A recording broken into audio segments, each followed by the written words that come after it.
Yeah. What's up? It's the boy Coach Malachi Williams in the building. We back once again for another one. Boxing with Coach Malachi Williams. We are here today. To have another good show. And I don't even drink sodas. I haven't drunk a soda in years. I just finally drunk a damn Dr. Pepper. Gave in just for some reason. I don't even drink sodas. But anyways, let's give everybody a round of applause.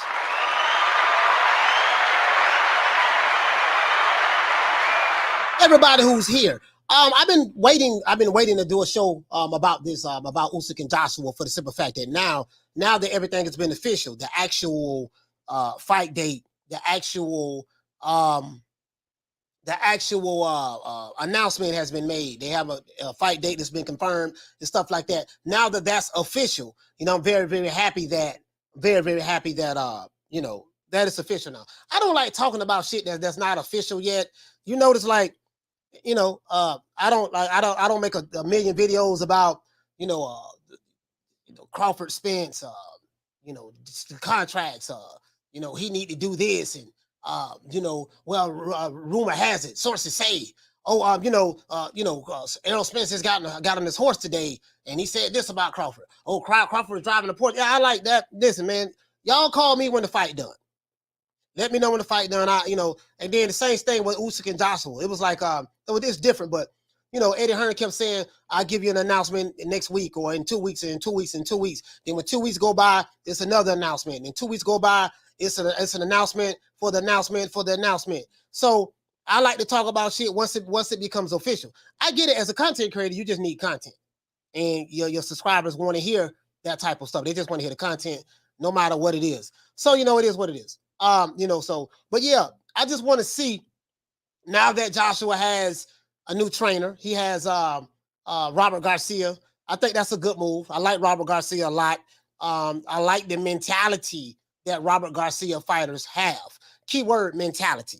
You see what I'm saying? So apparently he's able to get into their mind to get them to see, hey, listen, man, this is what you're going to have to do in order to win this fight. I like the mentality that Marcos Maidana had when he fought Floyd Mayweather. You see what I'm saying? He was throwing a million goddamn punches. And he was getting hit some, but it is what it is. The mentality, the mindset. Hell, I even like the mentality, the mindset that Josecito Lopez had when he fought Keith Thurman. When Keith Thurman came back from that long layoff before he fought Manny Pacquiao, and he hurt Keith Thurman too, to the body. Hurt him, but Keith Thurman almost went down. Took the mouthpiece out of his mouth. When he get hurt to the body, he'll spit that mouthpiece out in a minute. You know what I mean? So I like that. I just like the mentality. And I know what it is. We know what it is. So let's go ahead and do this here, man. Now, the question I have, guys, is this. Can Anthony Joshua beat Oleksandr Usyk in a rematch? If so, how? Could you have people who, people who feel some type of way about Anthony Joshua? You got probably some men in the UK, probably some men in the UK or whatever the case may be, or even over here, you have, probably some fat guys sitting around watching TV. He doesn't have the body that Joshua has. So I noticed a lot of these men. I noticed that a lot of these men. I'm having internet trouble, guys. I don't know what's wrong. It's not my internet; it's the connection. My internet is strong, but I don't know why it keeps pausing. Yeah, my internet connection is strong. It's YouTube. What is YouTube doing? Okay, we back. Yeah, so in Florida, well, I ain't gonna just say in Florida, but where I come from, we call it body jocking. Body jocking is when another man obsesses over another man's physical features. Another man may look at a man and say, he may see something in that man from a physical standpoint that he don't see himself.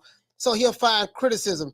Normally in the gym, you'll see the guys who are either skinny, fat, bad body, look like they're 10 months pregnant, look like they need to be wearing a bra because they have titties.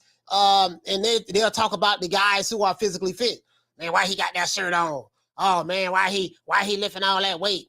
Oh man, why he doing squats like that? Oh, why his chest stick out like that? It be those guys. Well, if you go do some push-ups and try to get rid of those titties, you wouldn't be body jocking. So you have people who don't like Joshua for that reason, and that's fine. They have a right to do that. But I just want to keep it from a boxing standpoint. Okay, can he win this fight? And break down what went wrong in the first fight. From what I see, and I saw that fight twice.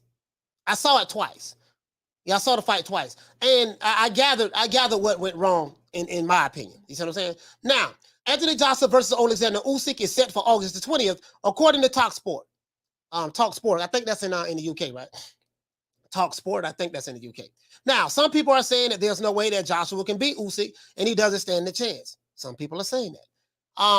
And now I did hear this before. I've heard this before with several fighters of the past, but I've heard this before, when Anthony Joshua lost to Andy Ruiz, from the very same people who are saying that he doesn't have a chance against Usyk. I heard that before, right? The fight is scheduled to be held in Saudi Arabia this time around. Joshua has a new trainer in Robert Garcia. I have always felt Joshua has all the physical tools that it takes in order to win. But in my opinion, he went in there with the wrong game plan. He was trying to box a boxer. This time around might be a little different though with Robert Garcia. With so many people counting him out, he really doesn't have anything to lose at this point. You see what I'm saying? What do you guys think Joshua can do differently to secure the victory against Usyk in the rematch? That rematch has been confirmed according to Talk Sport, and I think the Zone. I'm not sure, but according to Talk Sport, it has been confirmed for August the 20th in Saudi Arabia. Why so far, so long? I have no idea. Why it took so long? Well, I take that back. I do know because of the war in the Ukraine and stuff like that. So that's what made it a delay from that standpoint. I do know that. But the war in the Ukraine is what it is. So now I want to see what's up. Let's give everybody a round of applause.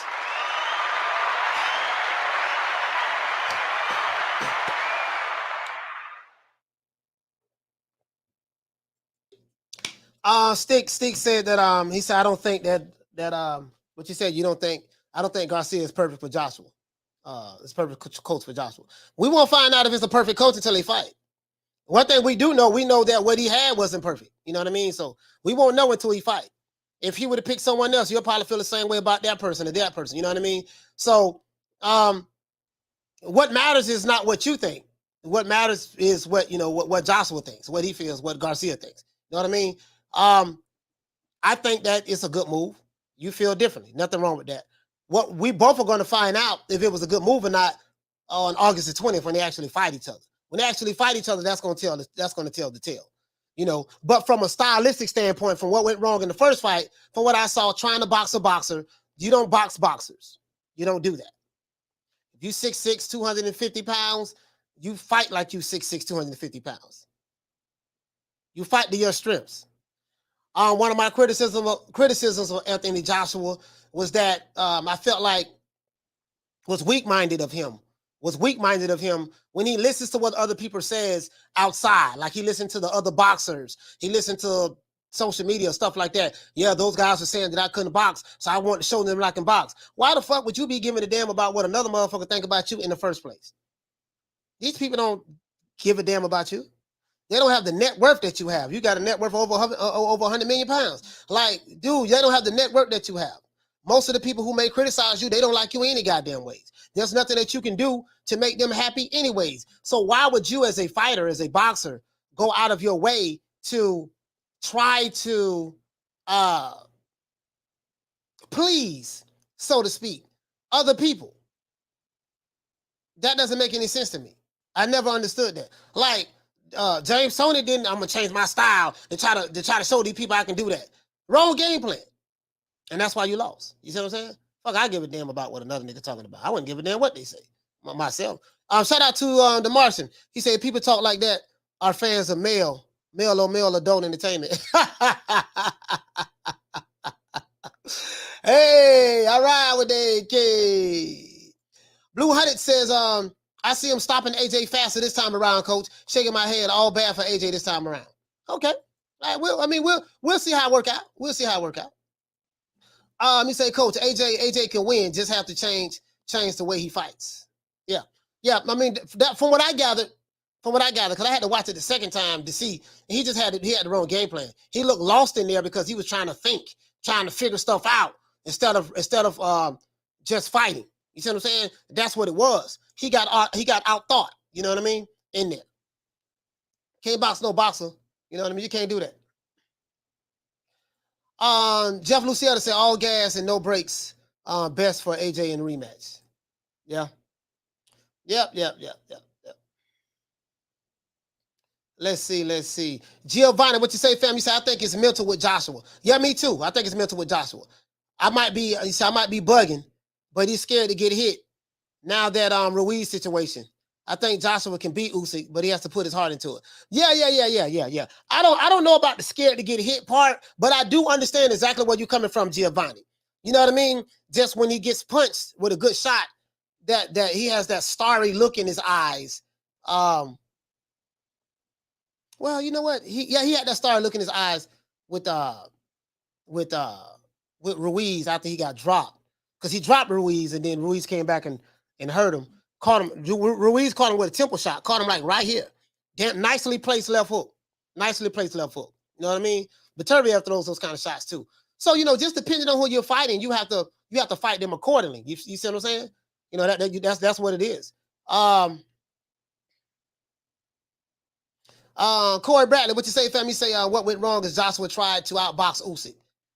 You have to streak Usyk. Yeah, you have to treat Usyk like he's the smaller fighter. Yeah. That's exactly what went wrong. That was it. It was the wrong game. It was the wrong game plan. It was the wrong game plan.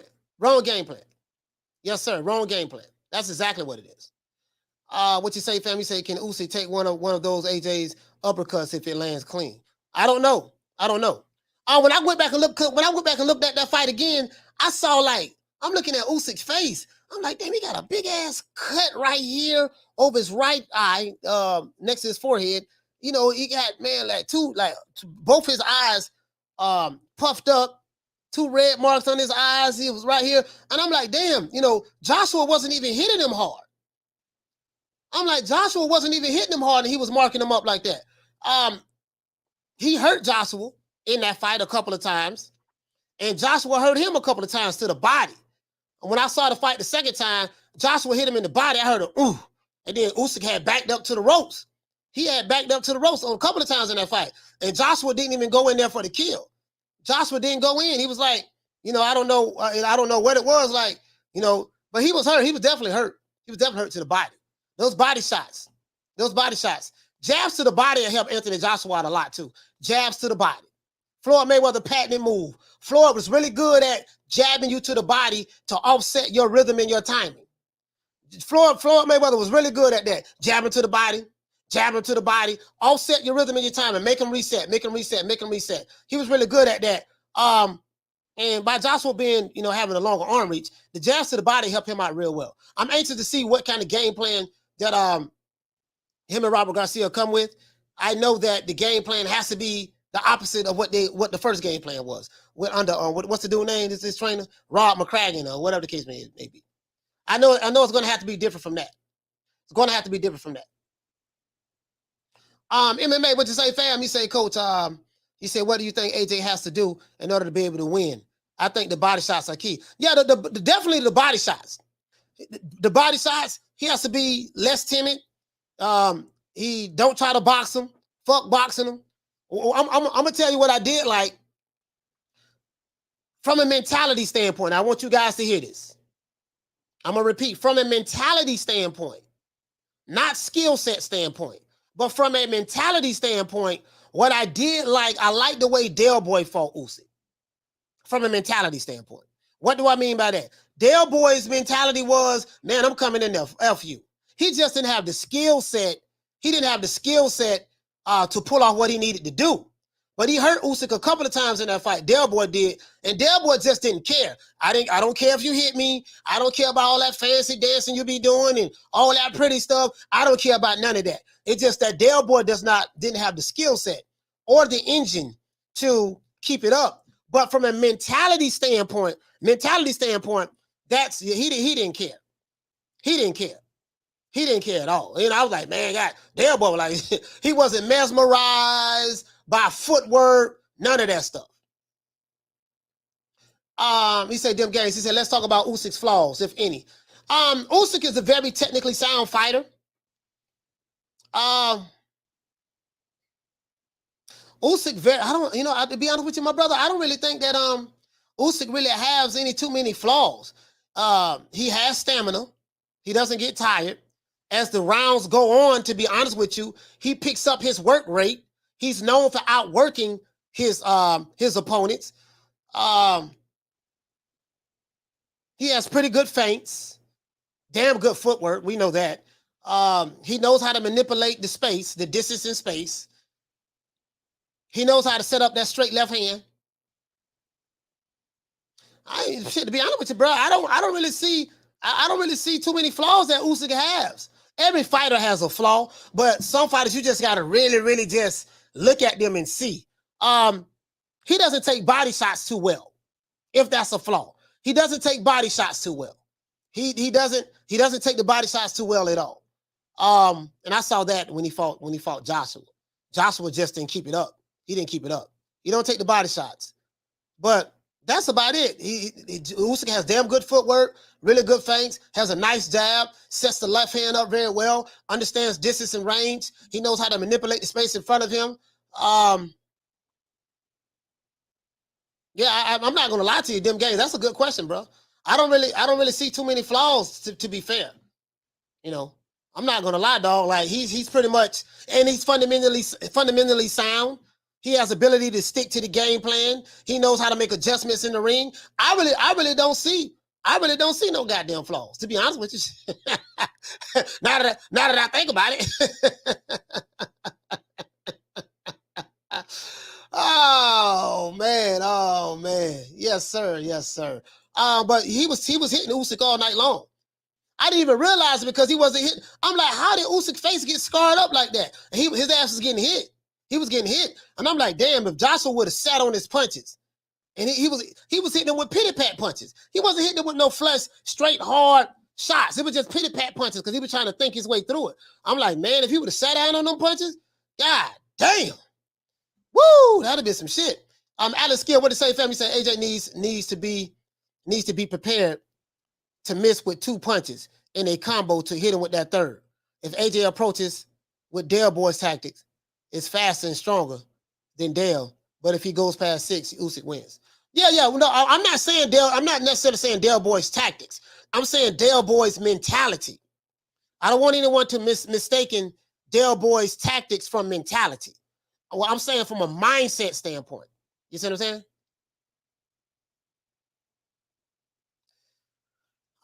Let's see. Stick what you say, fam. You say fighting a great boxer like Usyk, AJ needs to put pressure. Don't let him breathe constant pressure. Be in his face all the time, like Triple G was doing when he fought Canelo the first time. Yeah. Triple G went at Canelo the first time. He went at Canelo the first time. Second time, Canelo said, "Damn this, I'm stepping to." Yeah. I said AJ has to use cutting off footwork so he can position his aggressive combos. He's going to have to take Usyk's flurries. Yeah. Usyk is a world-class fighter. He's a world-class fighter. Can't take anything away from him. Fellow Capricorn, born the same day I was born. So y'all already know he a bad boy. He a Capricorn. Yes, sir.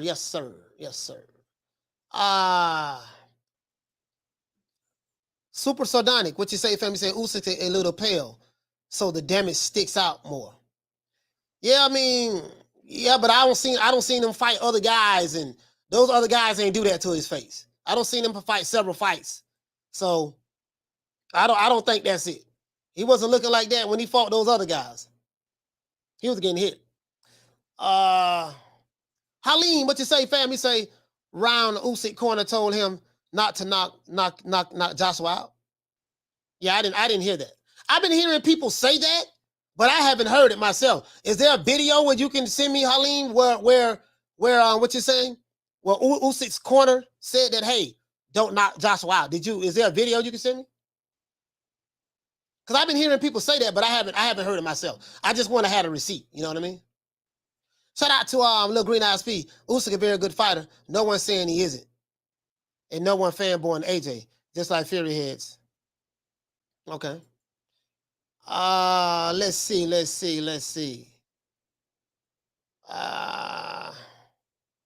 He said, who's the promoter for the Usyk Joshua rematch?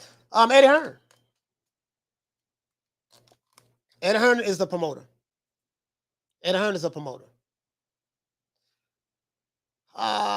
Let's see. Corey, what you say, fam? You say Usyk flaw is he's smaller, he's a smaller man, uses his size to his advantage. Well, if you use it to his, if he can use it to his advantage, it's not even a flaw. It's not even a flaw. You see what I'm saying? Jaime Rivera, what you say, fam? You say, Coach, Usyk is a solid fighter, and AJ needs to fight like a big man. Yeah, I totally agree. Just change the mentality. Just change the mentality. Alan Skill, what you say, fam? You say, Coach. What you say, fam? You say, Coach. You say AJ needs that Clover. AJ say AJ need that Clover Lane mentality, huh?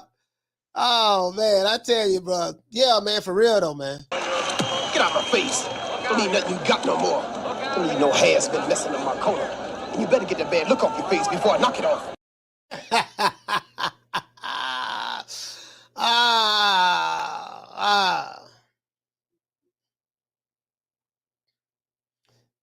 Yeah. He said when AJ was fighting Ruiz, he was getting clipped with Ruiz right hand. He kept the left hand down. I mean, what you mean when he got knocked when Andy Ruiz stopped him? Prior to that, he was beating Ruiz's ass. If you're talking about the first fight he was beating Fat Boy ass, dropped him and everything. He was putting them paws on Ruiz. Well, AJ fucked up in that first fight with Ruiz. He got in an exchange with him and he got caught. He got caught with that temple shot. Prior to that, he was beating Fat Boy ass. Then prior to the knockdown, after he got hit with the triple shot, it knocked his equilibrium off. And the second fight, he did beat the shit out of Andy Ruiz. He did beat him for 12 rounds. Just boxed him. Ruiz, I don't think Ruiz landed 5 punches or per round. Came in there fat out of shape. He was diddy bopping. He was diddy bopping. He was diddy bopping. ABE said, he said Crawford's on the zone. Lets me know he's not trying to fight Spence. I don't understand what you're talking about with that. But I'm not trying to figure out what you're trying to talk about. I'm not trying to figure out what you're trying to talk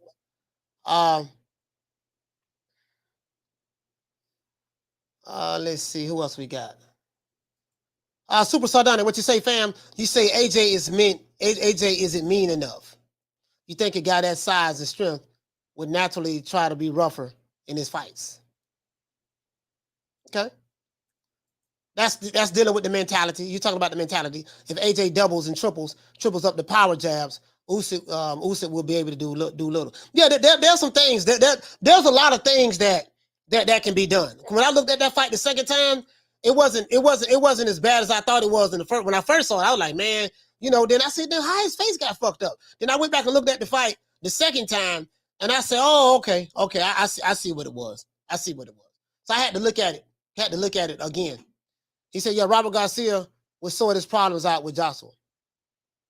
Yeah, there's some people that don't like Robert Garcia. I like him. I like Robert Garcia. But again, we will find out what it's going to be. We're going to find out what it's going to be when they fight each other.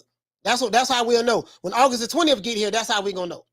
I think he can beat him, though. I think he can beat him. This boxing, heavyweight boxing on top of that. Shout out to Lisa Bell's in the building. Lisa, what's going on, sis? Yeah, y'all hit the like button for the old boy, man. Julio Guzman, he said he was beating Ruiz, coach. Yeah, he was. A lot of people forget that.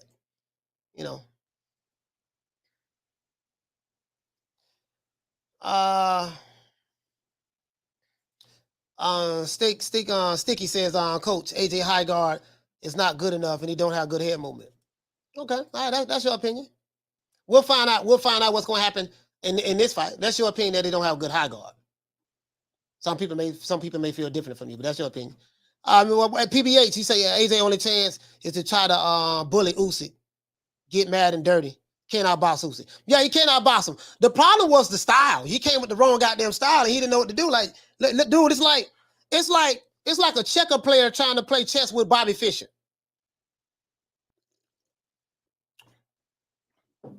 I'm a chess player. I play chess. And when you play chess, you got to play to your strengths. When you're playing someone that's a really, really good player. In chess, you have certain people, there's a certain style they play. Certain people in chess, they play very aggressive. You have some very, very good pawn pushers in chess. They know how to push those pawns in order to try to get you to react a certain way so that they can use their knights and open up lanes for their bishops and stuff. Because chess is all about position. So You know, if you're a checker player trying to play chess with Bobby Fischer, you gotta, you know, it's the wrong game plan. It's the wrong game plan. You playing chess with Bobby Fischer, you better be playing chess. You know, so you better know how to play chess. So it's you know, that's what I believe. What I like about Robert Garcia, his fighters, they have a very simple game plan. We're gonna be aggressive, we're gonna attack. We're not gonna sit back and wait on shit. We're gonna cut that ring off. We're gonna take some shots, we're gonna get hit. But in order, you know, but in order to get some ass, you got to bring some ass. We're gonna bring it. You see what I'm saying? So I like that. I like that. Now, whatever the game plan will be, will AJ be able to execute that? That's a whole nother story, but we'll see. You say Beterbiev is quite humble guy, but he is ruthless. He's a ruthless monster. Pacquiao, another animal, very nice guy. So AJ being quiet, he said being quiet, issue isn't valid. No, that's not valid. That's not valid at all. Because you just blow that out of the water. Beterbiev is a nice guy. Manny Pacquiao is a nice guy. He'll say a prayer for you and everything. You see what I'm saying? So yeah, you just hit the nail right on the head. Just hit the nail right on the head. Inoue is a nice guy. Inoue don't, you know, he'll bow before it's, you know, in front of his opponents and stuff like that. He's another nice guy.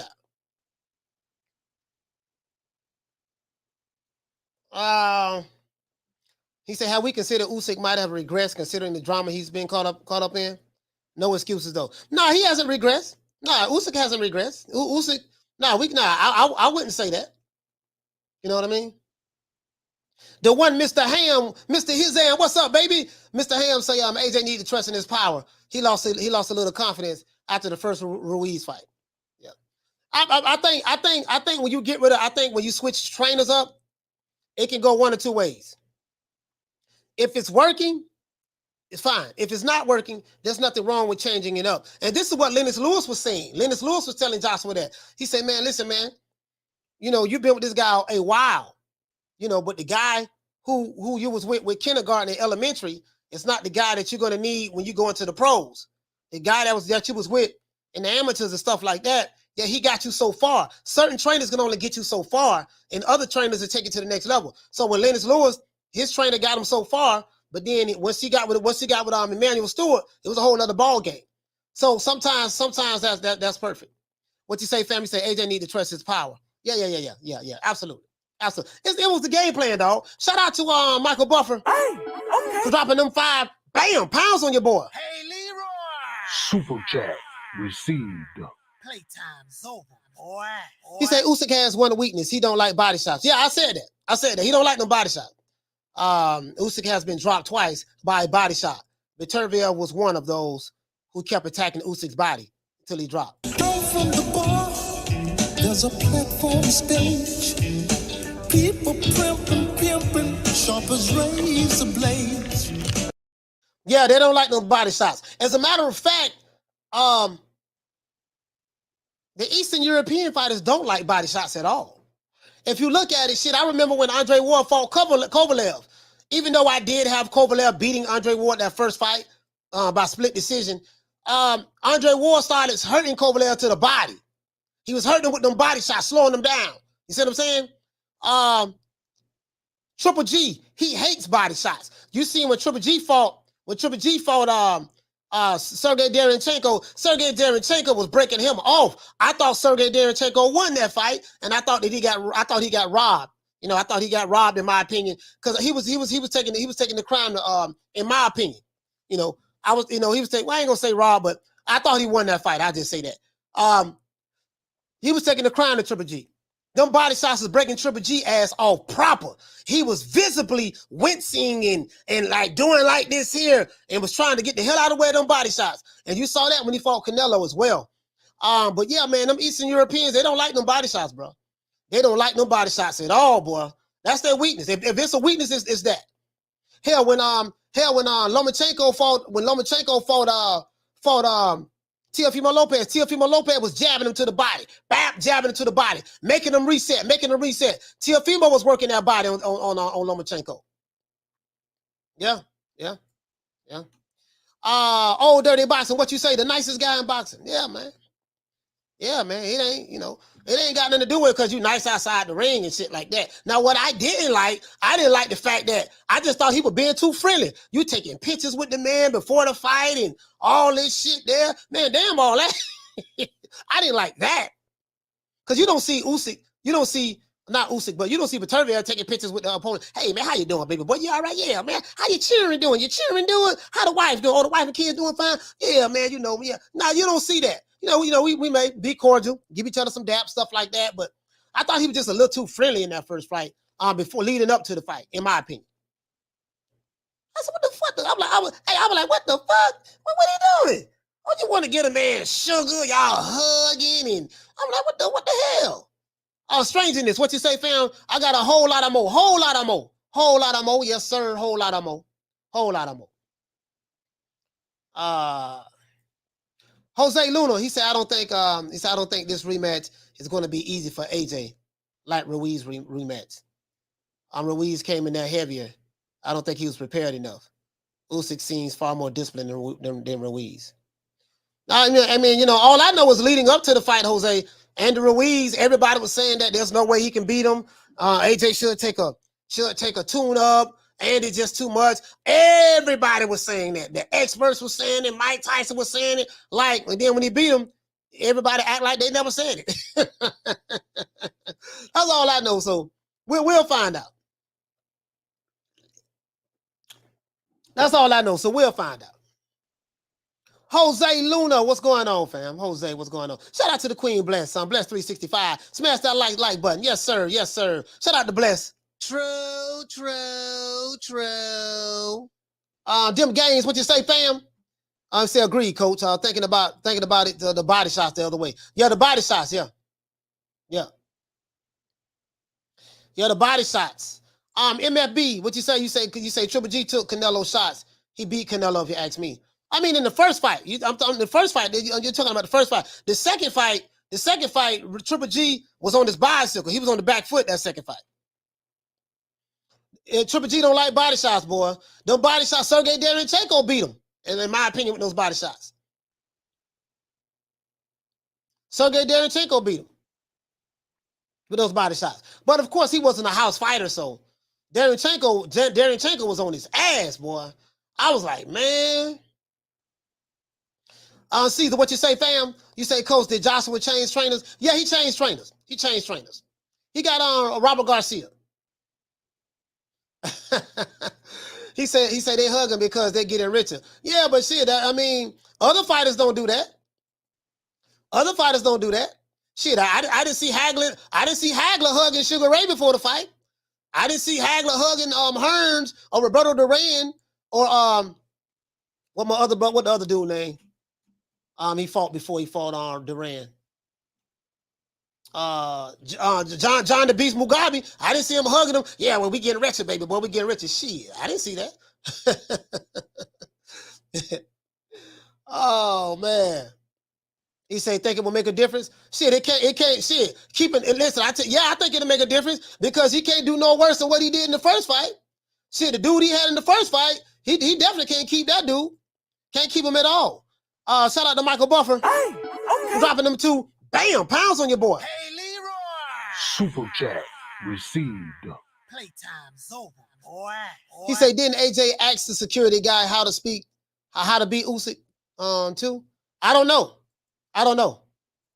fam. Down from the bar, there's a platform stage.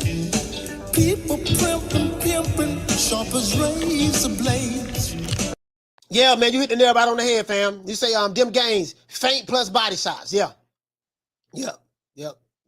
Robert Garcia, he's really good at that too. All of his fighters, they work the body. If you look at any of the Robert Garcia fighters, they work that body, boy. They work that body. He say Joshua can win if he's more aggressive. He has to be an aggressive body puncher. He can't sit and wait the counter. Nah. I totally agree with that. And this is the one and only. You hit the nail right on the head, fam. And this is why I totally agree with him getting the hell away from Rob McCracken. Yep.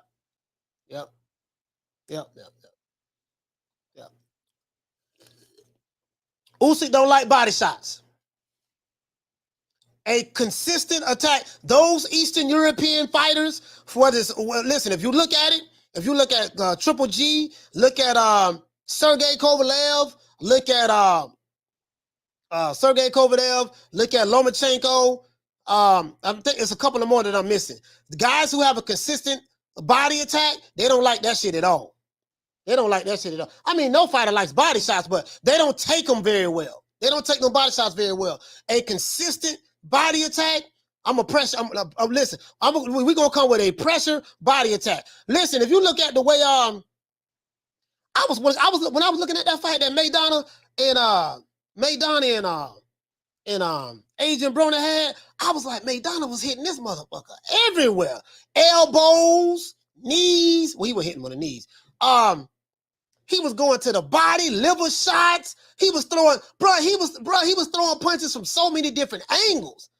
And I'm not saying Usyk is AB, but I'm just saying that just the actual game plan. I'm not saying that's going to be the game plan they have, but the body shots, man. And you look at the way Andre Ward fought Kovalev in the second fight, he went straight to his body. Them body shots was breaking Kovalev off real proper. He hit, and then when he stopped Kovalev, he hit him to the body, hurt him. Kovalev was backing up. Then when he hit him to the body, he came with that right cross. Boom! Damn near broke his jaw. And that was the punch right there that knocked the fight out of Kovalev. That right hand that Andre Ward caught him with knocked the fight out of him. And then he went to go into the body some more. He kept a consistent body attack on him, and then he folded him up like a lawn chair. That's what he did. Yes, sir. Folded him up like a lawn chair. What you say, fam? And boo everything. He said, watching the first fight back, AJ needs to bring the smoke. Mentally, cold, ruthless, spiteful punches, and determination. Yeah. Yeah, because when I looked at it, I said, damn. So I said the only thing I saw was he was trying to outthink this guy, trying to box a boxer. That's not your strength, sir. You know, you gotta fight to your strengths. You see what I'm saying? And what I thought was very weak-minded of Joshua, listening to your detractors. Yeah, man, they said that I couldn't fight. You know, I couldn't box. I want to show them I could box. This is what Eddie Hearn was saying in the interview. I'm like, man, who gives a fuck about what they think? Y'all know me. Every day I diss my detractors. Every day I diss them. I don't want them to like me. Shit, I don't give a damn. Every day I diss my detractors. I do everything in my power to disrespect them, talk about their mammies and every goddamn thing, so they never come back. Joshua was sitting there, you know, trying to prove some shit to some motherfuckers who don't give a fuck about you. You got a net worth of over $100 million. Man, £100 million. Man, fuck them. I wouldn't give a damn. And that's for any fighter. Not just Joshua. That's for any fighter. Let's see. Here goes the article right here, guys. Hold on. Here goes the article right here. I want to show you guys the article. I'm sitting there doing all this damn talking. I didn't show you guys the article. This is the article right here. This is the article right here. Let me blow it up. Guys. Let me blow it up.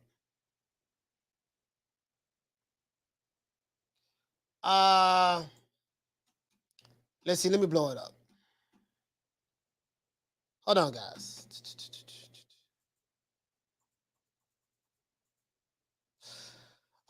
What he said, did Kovalev beat Ward in the first fight? Curious of your opinion. Yeah, I thought that Kovalev won by a split decision. I thought he won by a split decision. You know what I mean? Second fight, Andre Ward cleared all down and stopped him. He folded his ass up like a lawn chair. So, the second fight cleared all down. It was a close fight. It wasn't a robbery. It was a very close fight. Let's see. Oleksandr Usyk. Here it goes right here. The rematch will go down August the 20th, guys, in Jeddah, Saudi Arabia, with the WBA, IBF, and WBO heavyweight world titles on the line, as we know. Oleksandr Usyk has those belts right now. Usyk said, I have a goal. With the help of the Lord, I will complete my mission. Joshua gave a longer statement. Joshua said, what a roller coaster journey, fighting for the heavyweight championship of the world for the 12th consecutive time. I won the belt, unified the division, won another belt, lost the belts, became two-time unified heavyweight champion again. And now I have my date with history set to become three-time unified heavyweight champion of the world. What an opportunity. Fighting championship level back-to-back has had pros and cons, but I decided every day to get stronger, to learn from my experiences and grow. A happy fighter is a dangerous fighter. I'm in the happiest and most motivated I've been. All right. All right. It is what it is. So we're gonna see what's up. We're gonna see what's up. We're gonna see what's up. We're gonna see what's up. Everybody have their opinions about it. There's nothing wrong with that. Everybody have their opinions about it. I want to open up these phone lines. How many likes we have? Damn, we got less than 100 likes. We got less than 100 likes. Once we get to 200 likes, I open up the phone lines. And we get to 200 likes before the show ends, I open up the phone lines. I'm so happy, man. Like right now, everything going so good. Everything is going so good for me right now. It's just I'm so excited about all the other projects we working on. Shit gonna be done, man. I'm happy than the motherfucker. Let's see. Arlette, there go Arlette. Arlette, what's going on? Listen, all the AJ distracted is got a small. Listen, listen. Oh, so AJ distract. It's got a small such and such broke living in their mom's basement. He can't get any booty. Facts. Men, he said men like this hates men that have everything on them. Hey, listen, I talked about that. Yeah.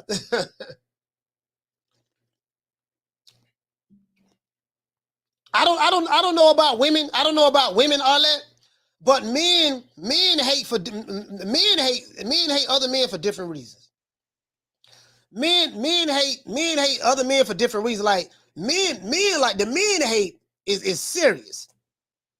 Men that hate a dude because I don't like that car. He think he all that. He think he all that because he got a new car. Oh, he think he all that because he, because he can bench press this, or he think he all that because, he got a nice fade or what. Like dudes, like when I say these dudes, especially these men today, not back in the day, but these men today, these dudes some real bitches. Bitchified. I'm just cut from a different cloth. Like, we didn't do that. We didn't do that. But that's why I call them two-figure niggas. Two-figure niggas. Anybody, if you hear anybody using that, it came from me. Two-figure niggas. That's why I call them two-figure niggas.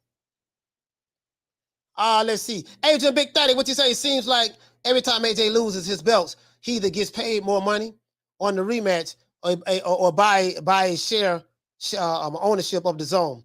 No hate for the boxer. Big ups to him. Yeah, what? I don't know. That you're the first person I heard say that. I didn't even realize that. I didn't even realize that. Shout out to the Queen Bless 365. Shout out to the Queen Bless. I didn't even realize that, fam. Shout out to Bless. I didn't even realize that at all. So I'm all got Arlette say these men today are worse than caddy school. Yeah. Oh, look at Lisa. Oh, Lisa in the building. Arlette, the fire thrower. Bye, girl. True. Hey.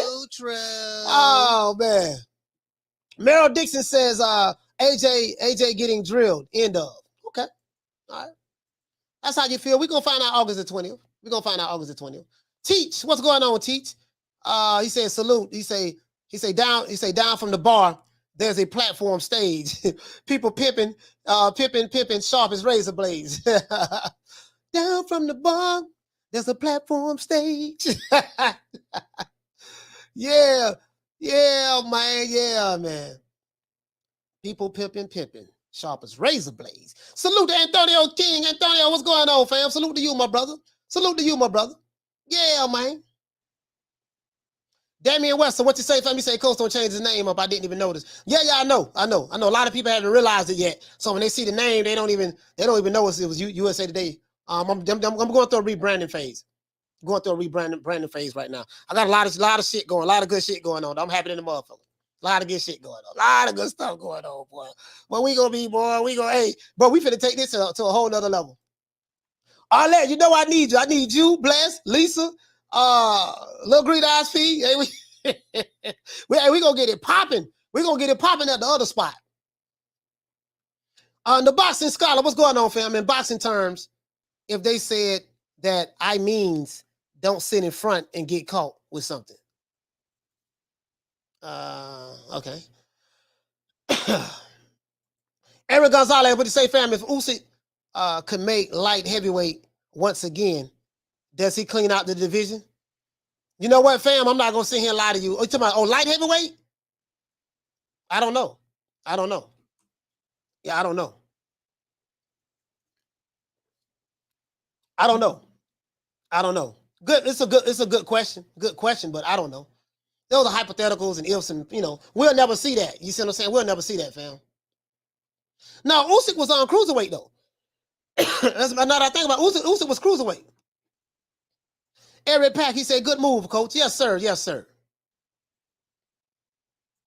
Hey, he said, "Coach, I can't wait for your philosophical channel." Yeah, it ain't really philosophical. You know what I mean? It's gonna be. You feel me?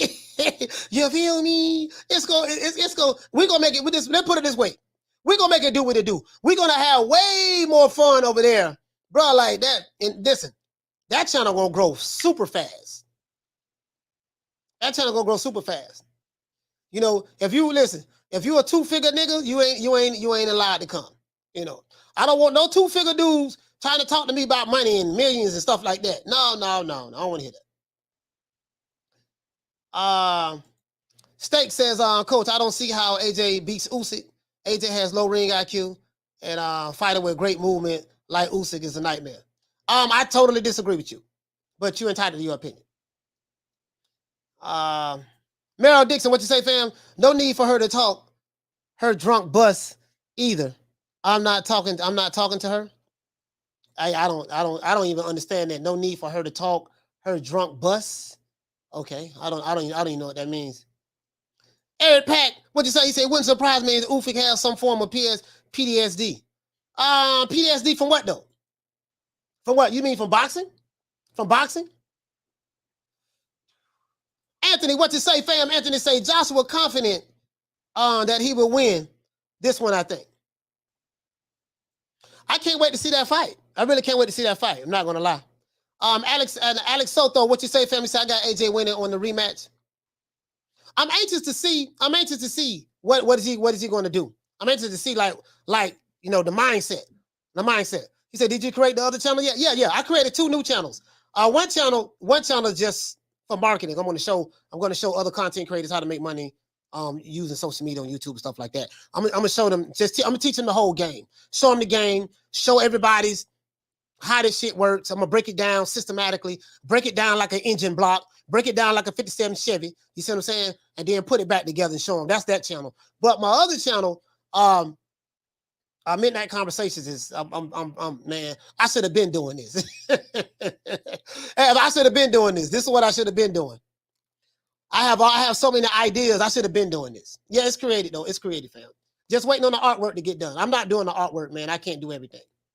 Hey, Bless say, Bless say no net worth. He said no net worth of $1.99. Nickels are allowed. Hey, you know what though? Hey, Bless, you know what though? That's what tripped me out. Dude, you be playing PlayStation all day, but you having an argument with a certified, bona fide hustler who getting money about money, something that you lack? Shout out to Super Sardonic. He say, did you hear Miller's coming back to fight as part of a drug awareness promotion in Argentina? Drug awareness? You talking about Big Baby Miller? Man, that dude got popped with every drug known to man. That dude got popped with every drug known to man. Cool boy, he say, Coach, did you smoke today? Nah. I haven't smoked in a while. I haven't smoked in like almost 2 weeks, something like that. Yeah, I'm good. I feel good, dog. I feel real good. I'm not gonna. I feel real good. Real good. Eric, what you say, family? Say I read some stuff about Usyk being stressed about Russia-Ukraine relations even before the invasion. That don't mean, you know what I mean? That don't mean that don't mean that he won't be focused, Eric. You know what I mean? That don't mean he won't be focused. He may even draw on that. In order to be more motivated for this fight. You see what I'm saying? He may even draw on that, fam. He may even draw on that in myself. Halim, he say, you won't see the other channel on the Midnight Chat Show. The one and only, what you say, fam? You say, if AJ makes the right adjustments and gets Usyk early, he can win. He can't sit there trying to box Usyk. That ain't gonna work. Yeah, I totally agree with that, fam. Yeah, I think you said that before. Giovanni, what you say, my brother? You say people doubting Garcia as a trainer, but watch AJ fight with the quote unquote Mexican style pressure and lots of body shots, then finish Usyk with a left hook. Won't be surprised if AJ stops him. Yeah, that's what I was saying. Like those body shots, if you look at those Eastern European fighters, the key to beating those guys is the body shots. Steven says, I got Usyk winning again. AJ can't sustain that high pace. He would tire and have to slow down, and Usyk would take over. Okay, there's nothing wrong with your opinion, fam. Nothing wrong with your opinion. Jaime, what you say? You say, Coach, you're going to have people calling in the show? Absolutely. Absolutely going to have people calling into the show. That's what's going to make the show. Absolutely. I'm going to have people calling into the show. How can you have a show? How can you have a show like we're going to have, like we're going to have and not have phone calls calling in? Yeah, you can call in. Call in.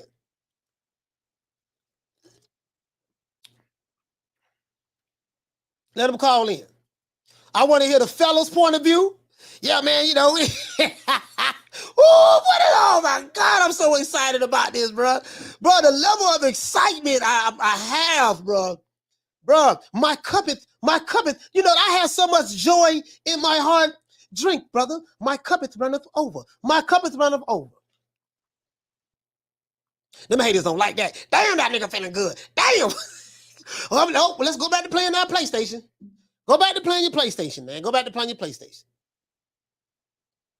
I do not own one of those myself.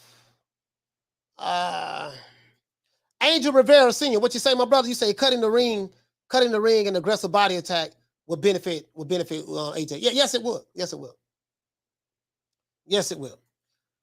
He said, what do you think about the fight going to Saudi Arabia? Yeah, I don't care, T, to be honest with you. I don't care. The fight can be on Saudi Arabia. It can be on the moon. They can fight on the Brooklyn Bridge. They can fight in the middle of the Pacific Ocean. I don't care where the fight is at. I just want to see the fight. I just want to see the fight. He said, Coach, why all the great bosses want to do expeditions with YouTubers? I mean, that's their choice. That's their choice.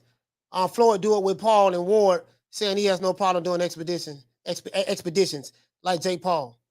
They can fight real fighters. I mean, that's their choice. They are fighters, boxers who want to fight exhibitions have a right to do that. They have a right to do whatever it is they want to do. You see what I'm saying? I don't have a problem with it myself. It doesn't bother me. Fighters have a right to do whatever it is they want to do.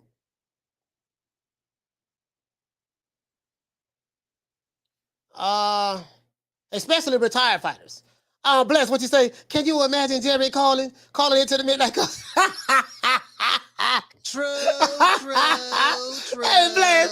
Oh, man. Hey, man. Oh, my Lord. Hey, you know what we're going to do too, Bless? We're going to have an open panel. We're going to have an open panel.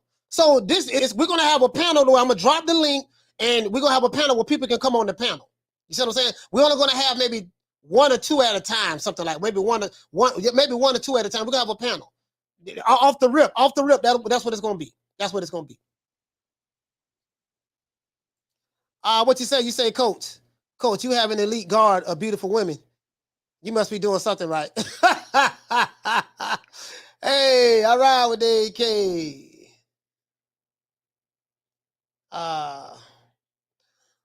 Let's see, he say, Coach, AJ all the time talks about anti-white comments. There it goes.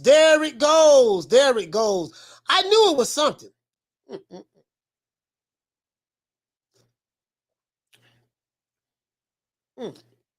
Knew it was something.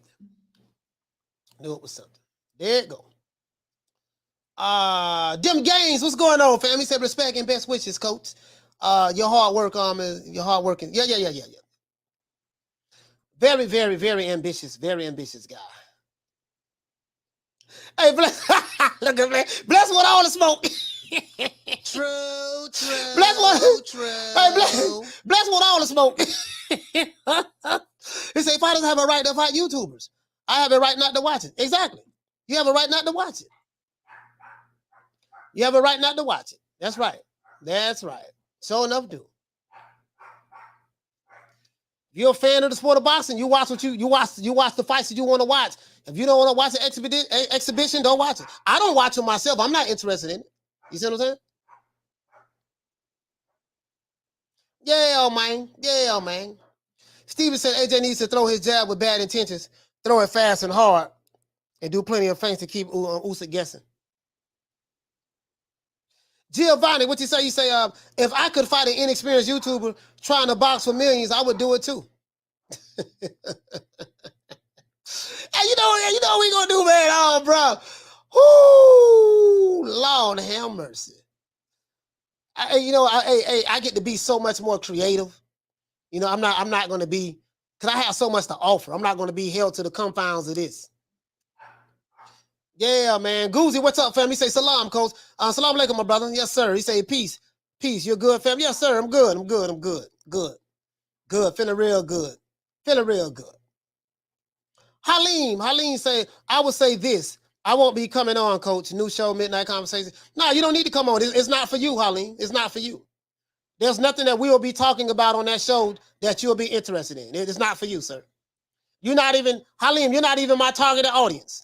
To be honest with you, none of the boxing fans are really my targeted audience. I got a whole nother audience on my track that ain't got nothing to do with boxing. That wasn't AJ Parham. He didn't feed Andy. You said, what you say? Yeah, the boxing scholar. Yeah, that was something I went on with Andy Ruiz.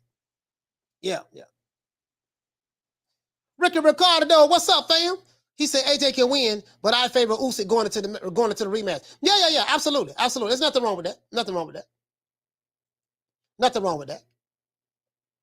Nothing wrong with that at all.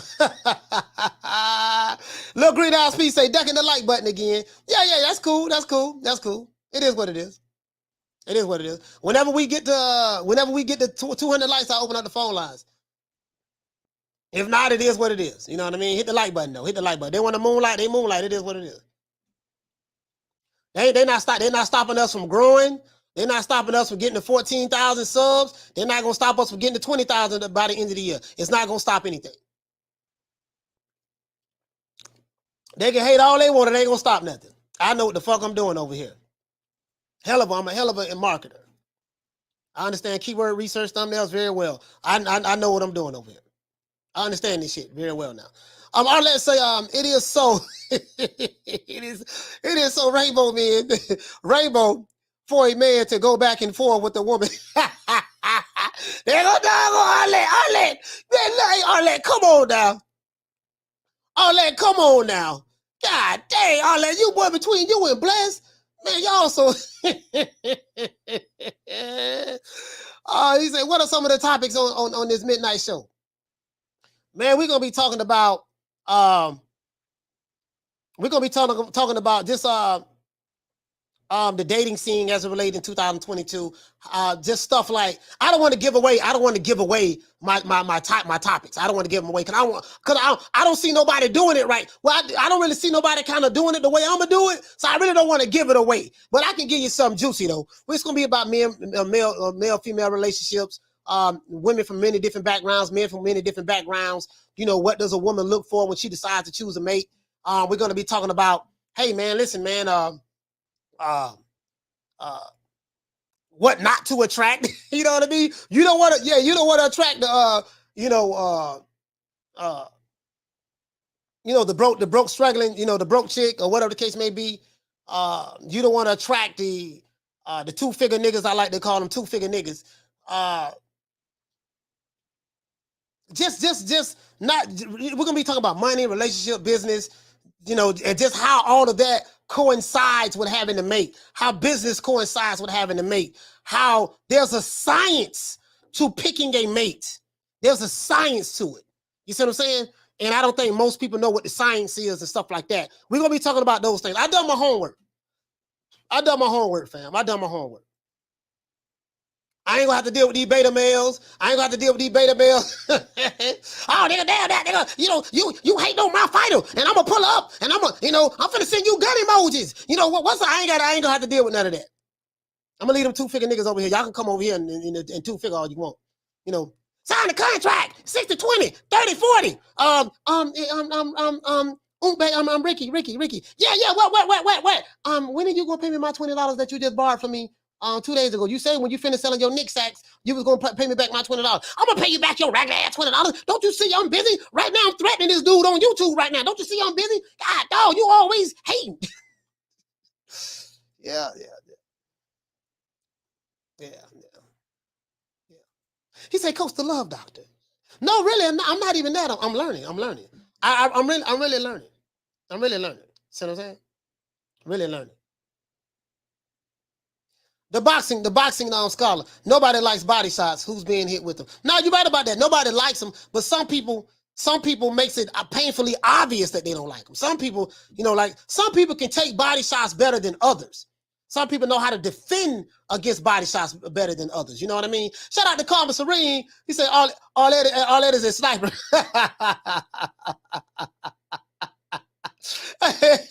Bless say car ain't got no roof. True. Car ain't got no roof. Yeah, man. Be like Jeezy. Yeah. Remember how Jeezy used to do it? He said, as long as there's a 50% male and female energy on the show, you gotta make it fair. Yeah, absolutely. Hey, look here, teach. It's gonna be that, dog. It's gonna be that. It's gonna be male and it's gonna be men and women. We just gonna have a dialogue. We're gonna talk. We can't have it one-sided. Can't have it one-sided. Look on Lisa. She say, they don't know we're not regular women. Blow that ass. So that is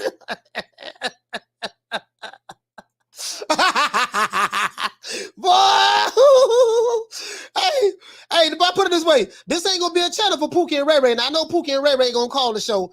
Pookie and Ray Ray, Laquita, Boquisha, Boquisha, this ain't gonna be, we're gonna be on some grown man and grown woman talk. Grown men and grown, this for grown men and grown women. If you playing PlayStation all day, you playing NBA all day, this ain't for you. This ain't gonna be for you. This ain't gonna be for you. You know what I mean? This is some grown man, grown woman stuff we talking about. Real world type stuff. He said Devin Haney was this week's guest on Gilly's show. Oh, you know what? I gotta check that out. Frank the Tank. I gotta check that out. I didn't see it. I didn't see that, fam. Hey, listen. Hey, Frank the Tank. I can bet that they asked him about him and Tank fighting each other. Man, when are we gonna get that fight with you and Tank Davis, man?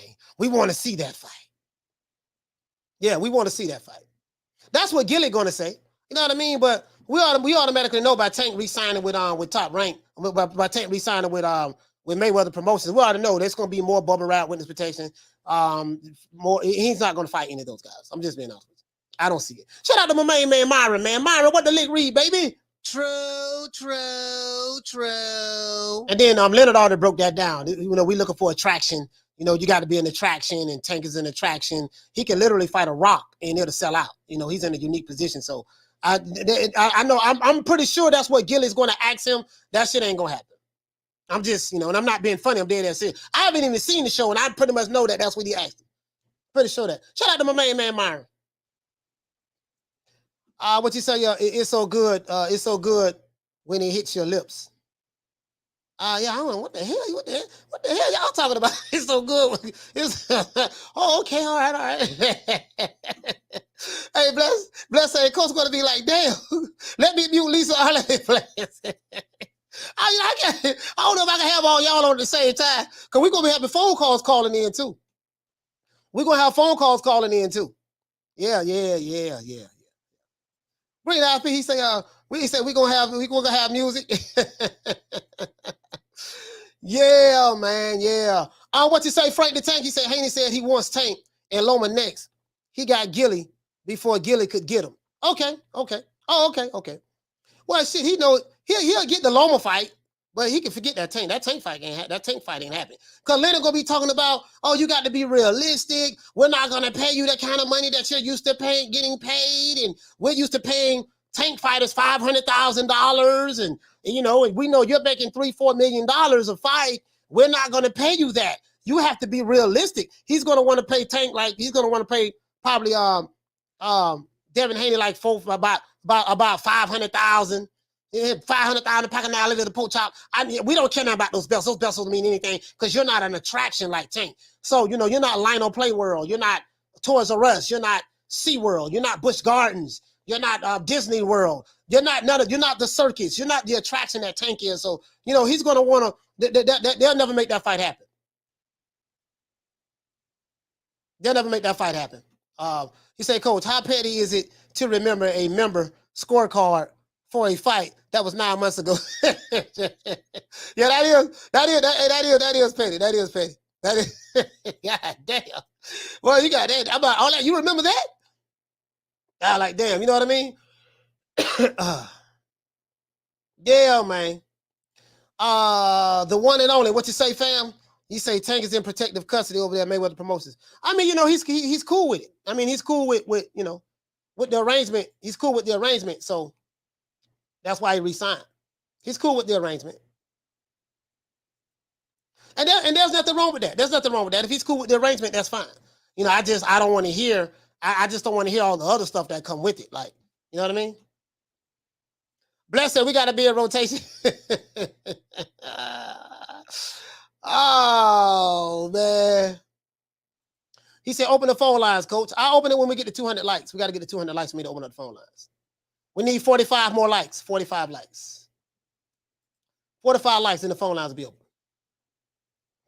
Yeah, so that's what's going to happen. Like, if you look at the way Mayweather and them do their fights as it relates to Tank, they make sure they get an opponent that they can pay little or nothing to. We need to get a fighter for cheap. Take these 500,000, pack a Hubba Bubble. You see what I'm saying? 2 Chico sticks, a whole can cheese sandwich, and $50, and call it a day. And that's what they do.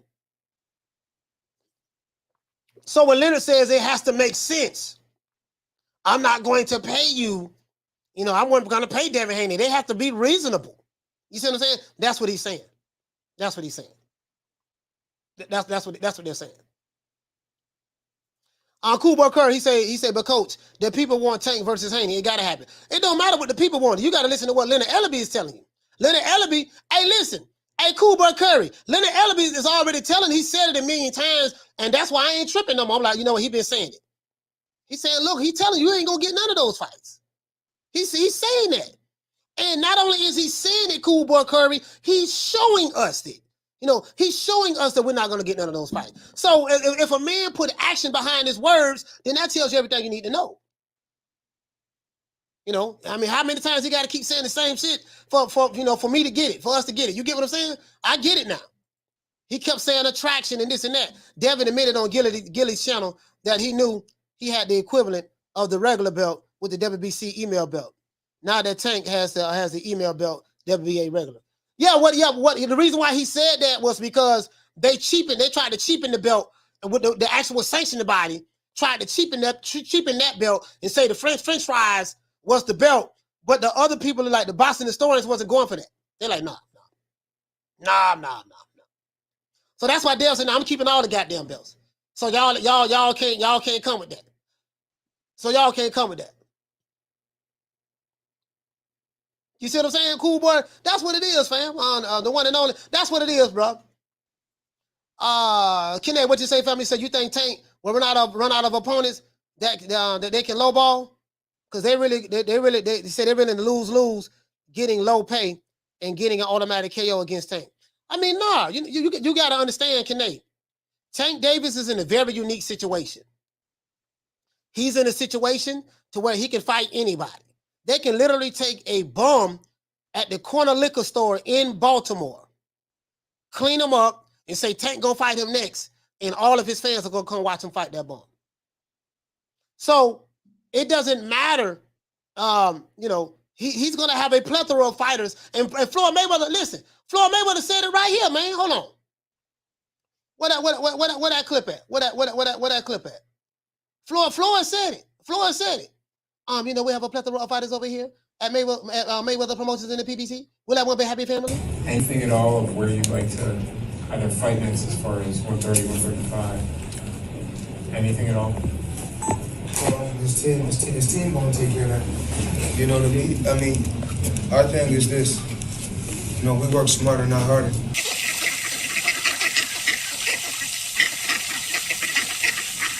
So we keep everything in-house. Mayweather Promotions, PBC. I mean, we all one family, so I mean, we're not gonna go nowhere and make another company great. So we got plenty of fighters that's at 140, 135, and 130. We're gonna continue to fight the fighters that we got to fight. Yeah, so he said it there. He said they got the fighters, so it is what it is. Like, the man told us the truth. And I realized, I said, you know what, I was getting upset as a boxing fan because that's not what I want to hear. But when you had a promoter just coming out telling you, hey, this what it is, this what it's gonna be. You see what I'm saying? I'm like, okay. I mean, I get it now. I get it now. So I'm not crying about it no more. Fuck it. I'm not crying about it no more.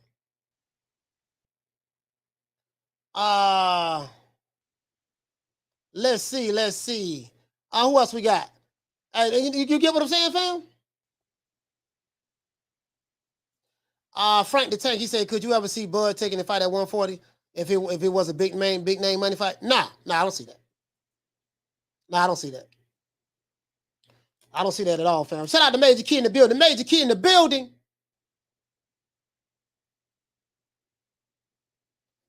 Let's see. Mr. Right UK, what you say, fam? You say work smarter, not harder. It's great for boxing promoters, but not for the fans. But you know what, though? We've been getting some good fights, so I'm not even going to cry about one or two fighters that we want to see happen, fights that we want to see happen, because overall, we have been getting the good fights. I'm not even going to cry about it, dog. It is what it is. They let it be known what time it is. They say, look, this what time TI is. That's what it is, dog. That's what it is. He said, true, most boxers don't get paid much anyway. So that 250 to 500K is really a check regardless. Yeah, in comparison to what they was getting. I totally agree with that. Now, what you have left over, because it ain't what you make, it's what you keep. You learn that in business school 101. You know, when I was in business school, commercial finance school, dealing with commercial real estate, selling, setting deals up for commercial real estate. Bro, you learn that in class. It ain't what you make, it's what you keep. So hopefully that fighter that's making his highest payday, like a Rolly Romero, I'm not sure, I don't know how true this is, but I heard Rolly made like $500,000 or something like that, $500,000. So it is what it is. Myron say, check out this quote by John Desmore. It's exactly what's happening to boxing today on YouTube. Okay, I'll check it out. I can't pull it up now, but I'll copy it and then paste it over here somewhere. Let me see, where can I paste it at? I mean, you get what I'm saying? It is what it is. It is what it is. So, I'm not even shout out to my man Myron. Hey, okay. For dropping that quarter of a bam dub on your boy. Hey, Leroy. Super chat received. Playtime's over, boy. Yeah, man. Shout out to my brother Myron. I got you, fam. You say check out this quote by John Desmore. Y'all, I'm gonna check him out. Down from the bar, there's a platform stage. People pimping, sharp as razor blades. You say it's only 15 seconds long. Yeah, it won't allow me to pull it up while I'm on the show. While I'm on the show, it won't allow me to pull up that link while I'm on the show. I probably can what's the name of it? Let me see.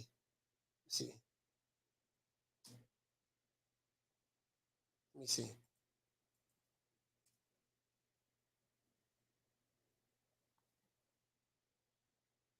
Oh, my bad. Damn. Hold on. Oh, let me do this. Yeah. I'll check it out. It's not. I need to know the name. I need to know the name of it. I can put it up, but yeah. But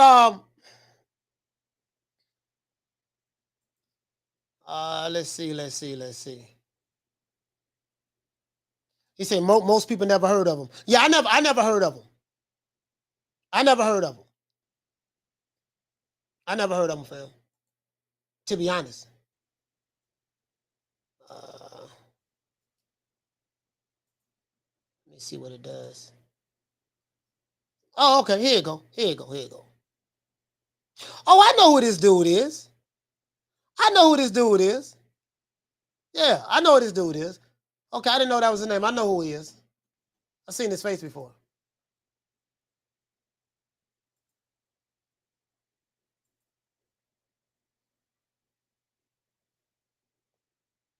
Mm-hmm.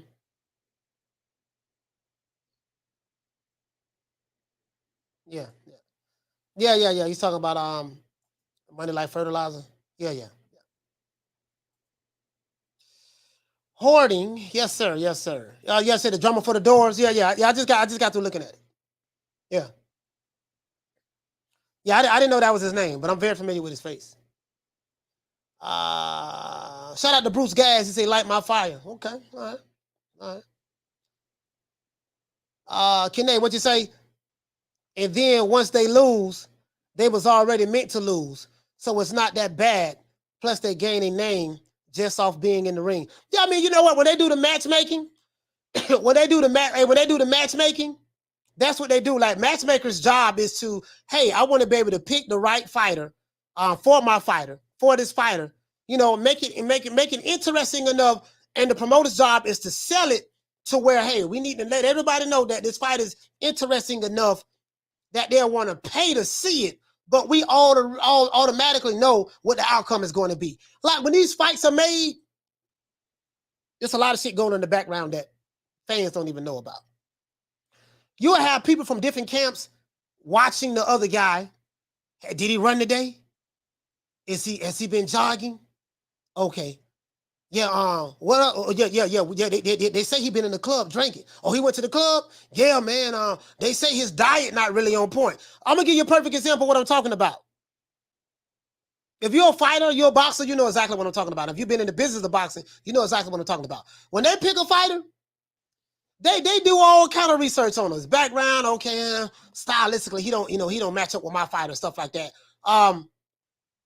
I really think we could beat this guy. This might be a tough fight, but this dude like to drink in between fights.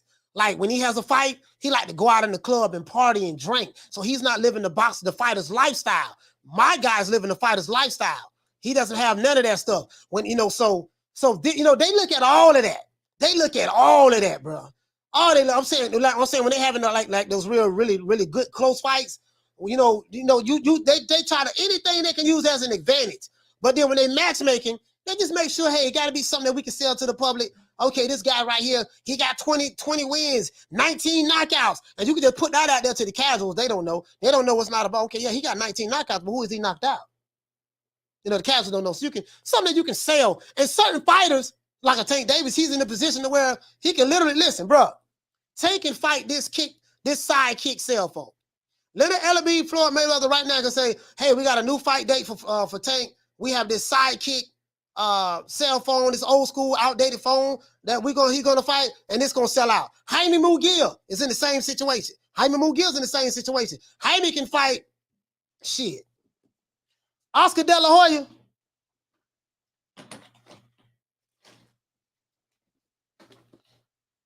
Jaime can fight this Gokhan people right here. Oscar De La Hoya can do a press conference and have this Gokhan people sitting right next to Jaime Mugiel.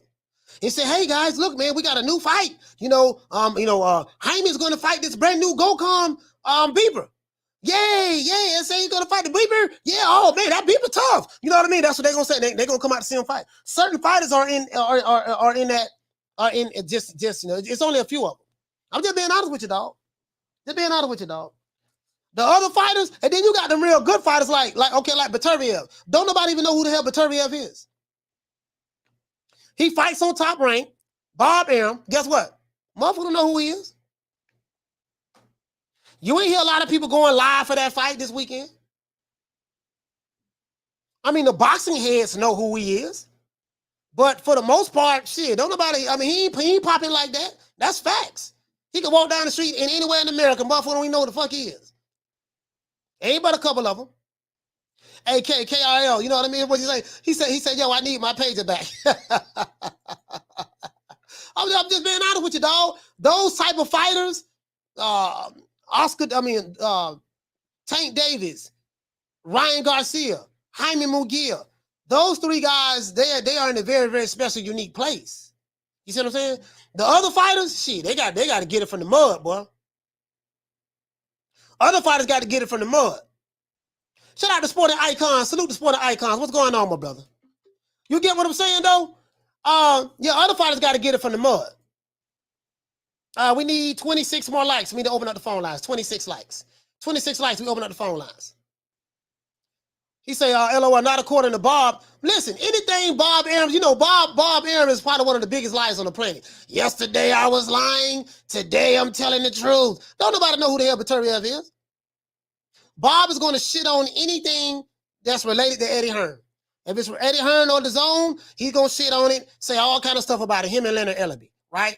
If it's anything dealing with their fighters or their company, their fighters is the best in the world. They known everywhere. That's what they do.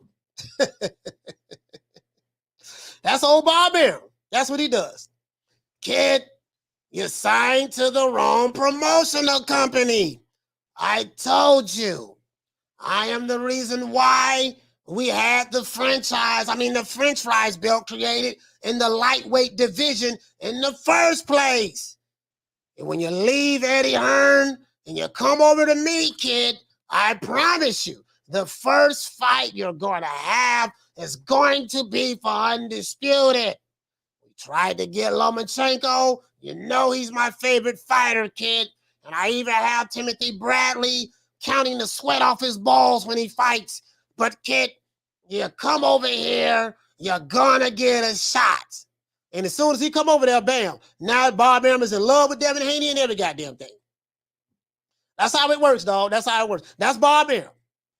I don't take shit anything Bob Arum says seriously, to be honest with you. And I'm just being honest with you. He said that a new way Fulton fight might happen. Fulton said he'll go to Japan for that fight. It doesn't matter what Fulton says. Kane, it doesn't matter what Fulton says. You know what matters? Fulton gonna have to do what Al Heyman tell him to do. Because Al Heyman do the same shit. Al like, look here, baby boy, check this out. We ain't doing no cross-promotional fights now.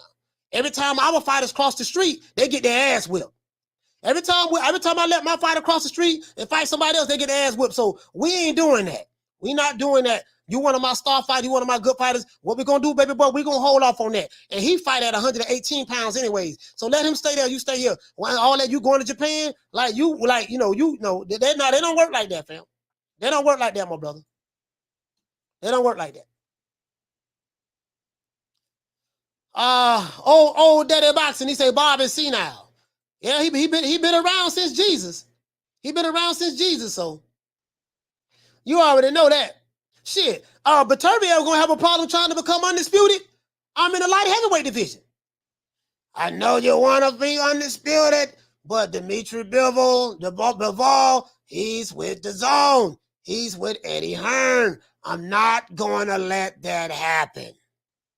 I tell you what we're going to do, I have a good relationship with my old fish-eyed friend from the UK, Frank Warren. We have this kid by the name of Anthony Front Yard that wants to fight you. He's the WBO mandatory. We're going to make that fight, kid. Yeah, Bob, but I don't want to make that fight. I want to fight for Undisputed. Can we fight Dimitri Bivol? You know, he's from Russia, I'm from Russia. Can we make that fight happen? Kid, that's not how this works. That's what it's going to be. That's what it's going to be. That's what it's going to be. What you say, old daddy? He say, Bob, the old reptile. Yes, he is. He's the old reptile. He's the old reptile. And if I have facts, well, let's say facts. It's already a man shortage in the world. Plus all the bless still talking. Oh, Lord have mercy. Bless. Not bless. I mean, Arlette. Arlette. Oh, goddamn, Arlette, boy. Arlette, come on, Arlette. Arlette, man, fuck this shit. Arlette, man, fuck this boss and shit. Let's talk about some real issues. Nigga, hey, matter of fact, get out. Take your stuff with you. Matter of fact, get out. Go back to your mama house and take your PlayStation with you. Oh, hey. Hey, David Weston, what you say? You say Bob ain't never going to retire. No. Bob, but see, when Bob dead and gone in the casket, he gonna be promoting from the casket. He gonna be promoting from the casket. Sporting icons. He said promoters doing all they can to make sure Hearn don't promote in undisputed fight. Yeah. Absolutely. Sporting icons. I mean, absolutely. I see what's going on. It's like it's like they're trying to. I guess they kind of like blackballed him. You know what I mean? The promoters in the U.S. trying to just pretty much blackball him. They don't want him to. That's how you know he's a threat, though, because they'll work with Lou DiBella and stuff like that. But for some reason, Eddie Hearn must be so much of a bigger threat that PBC, Top Rank, and Lou DiBella and these other promoters to come, they're doing everything in their power to try to keep him locked out the U.S. market. You know what I mean? So that's how you know he must be some kind of threat. He like, man, he coming in here, he paying fighters. We're used to lowballing fighters. How Eddie comes in, he's messing up the market. He's overpaying these fighters. We're not gonna do business with him. And that's what's going on. I mean, it is what it is, you know. It is what it is. It's par for the course, I guess. It's par for the course. Tony, what you say, fam? He said 90-year-old Bob set to retire in 10 years. Nah, you know what, though? We need 16 more likes for me to open up the phone line. 16 likes. Bob probably won't retire. When you're that old and you still working, a lot of those dudes, and this what goes on, you know, I hear a lot of old people say when I was coming up, the reason why a lot of old people like to keep working, moving around, because if they sit around and do nothing, they'll die. So they have to always have a purpose, a reason to keep living. So they have to keep doing stuff. You see what I'm saying? At least that's the mindset and the motto that I've always grown up hearing, you know, in the hood, you know, in the hood with the older, you know, with the older women and men when I was growing up. You know, the older sisters and brothers, they always stayed like my Aunt May. My Aunt May passed away on Christmas last year. She was working all the way up until 85, just always had to be doing something. You know what I mean? So that's just how it is. Bob Arum is probably one of those guys. He has to always be, you see what I'm saying? And shit, he still talk real sharp. What you say? You say U.S. fighters dominate most of the divisions. The U.S. Got any prospects apart from Wilder coming through the heavyweight division? Well, no. We have Big Baby Anderson. That's a serious question. Not trying to diss U.S. heavyweight boxers. No, that is a serious question. The U.S. ain't got no heavyweight boxer. We got Big Baby Anderson, Jared Anderson. So that's one. We got one bullet in our 38 over there. In the cruiserweight division, Americans ain't got nothing. In the light heavyweight division, the Americans ain't got nothing. In the super middleweight division, the Americans ain't got nothing. You see what I'm saying? Shit. In the middleweight division, I mean, if you want to count Jamal Charlo and Demetrius Andrade, we got those two guys, but they can't, you know, Andrade can't get the fights, and Jamal Charlo don't want to fight. You see what I'm saying? So, Americans, we have champion. We have all of our talent is junior middleweight, welterweight, junior middleweight, welterweight, super lightweight or junior welterweight, lightweight, super featherweight. You get what I'm saying? It's those divisions. But if you look at anything outside of the middleweight division, shit, we ain't got shit. And in the middleweight division, Triple G is the unified champion. I think Triple G got what, 2 belts? Yeah, Triple G got 2 belts. So shit, what that tell you? Iris, what's your Iris boxing, bro? What you say, family? Say Bob is the Vince McMahon of boxing for real. Yeah, man. Yeah. Bob been boxing. Bob been promoting for what? Shit, since Jesus? Him and Don King. Bob and Don King are immortal. They're sticking with us until the 22nd century. And I remember the time, kid, me and Don, we was around 2,000 years ago, kid. And I was trying to put a fight together, you know, with David and Goliath. And David was signed with Don King, and Goliath was signed with Top Rank with me. And we put that fight together, kid. I hated Don King with a passion. I hated him, and I still hate him. But we put that fight together, kid. I was the one that told Jesus at the Last Supper. I say, Jesus, you cannot trust that guy, Judas. The Roman authorities are after you. And you see how Bob's singing like a canary right now about this Daniel Kinahan stuff. You've been doing business with Daniel Kinahan for all these years, and then now the U.S. government got sanctions on him. Now you want to act like, oh, I don't know. And he's singing like a mockingbird. Sources say. Sources say. See what I'm saying? Sources say. But anyways, that's neither here nor there. And, you know, Jesus didn't listen to me, kid. So 2,000 years later, I'm still promoting fights, me and Don. And that's what it is, fam. That's what it is. Shout out to Boxing Logic United. What you say, fam? He said Eddie spreading the fertilizer with the fighters he worked with. He has to buy his way into the American market. Yeah. The American market, they've been trying to blackball him and stuff, but hey, man. Hey, well, you know, it is what it is. They haven't ran him out the game yet, so he's still, you know, he's still here. He's still here. What you say, Adele Perez? You say, I guess you're trying to say Trevor Bryan. Trevor Bryan, the big dog in the yard. Man, Trevor Bryan trashing in the motherfucker. That man garbage, man.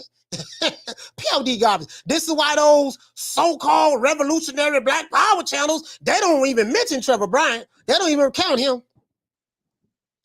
They don't even talk about him. So that tell you everything you need to know right there. What you say, fam? You say, I thought the Charlo brothers was tougher than tough. No. Not the Charlo brothers. The Charlo brother. What you're saying is plural. I'm talking about singular. Jamel Charlo is tougher than tough. Jamal Charlo, no, he taught a putty tag. We the Charlo twins. We known for calling everybody out. Please call these people out. Listen, the whole world's looking at you. Call these people out, What's up? It's the Jamal the Hitman Charlo. Let's get it. Who want it?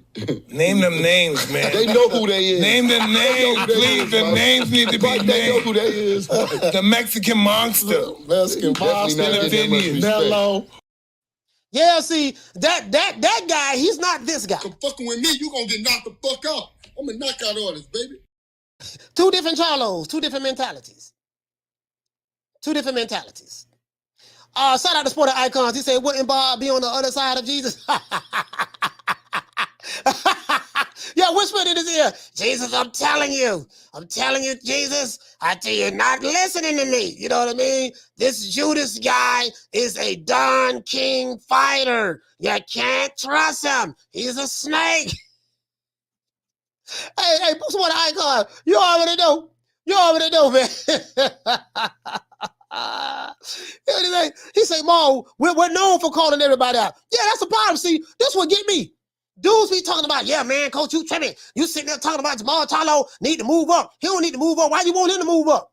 And I'm like, dude, he called out David Benavidez. He was the one that called Benavidez out. Benavidez wasn't worth thinking about no damn Jamal Charlo. He was walking down the street, whistling Dixie, minding his own business, and then motherfucker Jamal Charlo called him out, said he'll knock him out, he'll whoop him, and stuff like that. And then as soon as David Benavidez said, okay, what's up, partner? What you want to do? The fuck? Fuck you all rolling up on for, cuz? He must don't know. He can't know. Huh? He can't know. Yeah, as soon as David Benavidez called him out on it, oh, you got to be 25. Oh, you got to get a COVID shot. Your baby mama got to know how to do the one leg up. Your cousin got to be bow-legged. Your sister got to know how to do the cabbage patch. Your auntie got to know how to do the prep. Like, he wouldn't put giving all these goddamn stipulations for why he would fight David Benavidez. All this stuff this man had to do when you the one that called him out in the first place. So when these people come out to defend Jamal, say that he don't need to be moving up, why are you trying to pressure him to move up? I'm not trying to pressure the man to move up. The man said he was going to move up. As a matter of fact, I'm going to tell you right here. I'm going to show you right here. The man said right here he going to move up. This is what he said. Like, move up in weight class, go up to 168, challenge this man for all the marbles. The Mexican monster, yeah. The Mexican. You keep throwing that up every time I remember the guy was everybody scared of that guy. You talking a lot of shit. That's all I want you to say stuff. Like I said, yeah, everybody's scared of this guy. You talk a lot of shit. You know, you right here. Everybody's scared to say something. It's like when Benavidez walk in the house, boy. Everything get quiet. You sound like a bitch.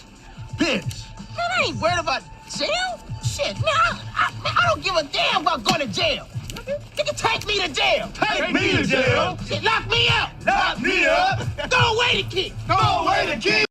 I'm just saying, boy, when David Benavidez's name mentioned to Jamal Charlo, boy, all that shit getting like, yeah, man, why you keep bringing that up? He said, yeah, Mike said, yeah, the Mexican monster. Man, why you keep bringing him up?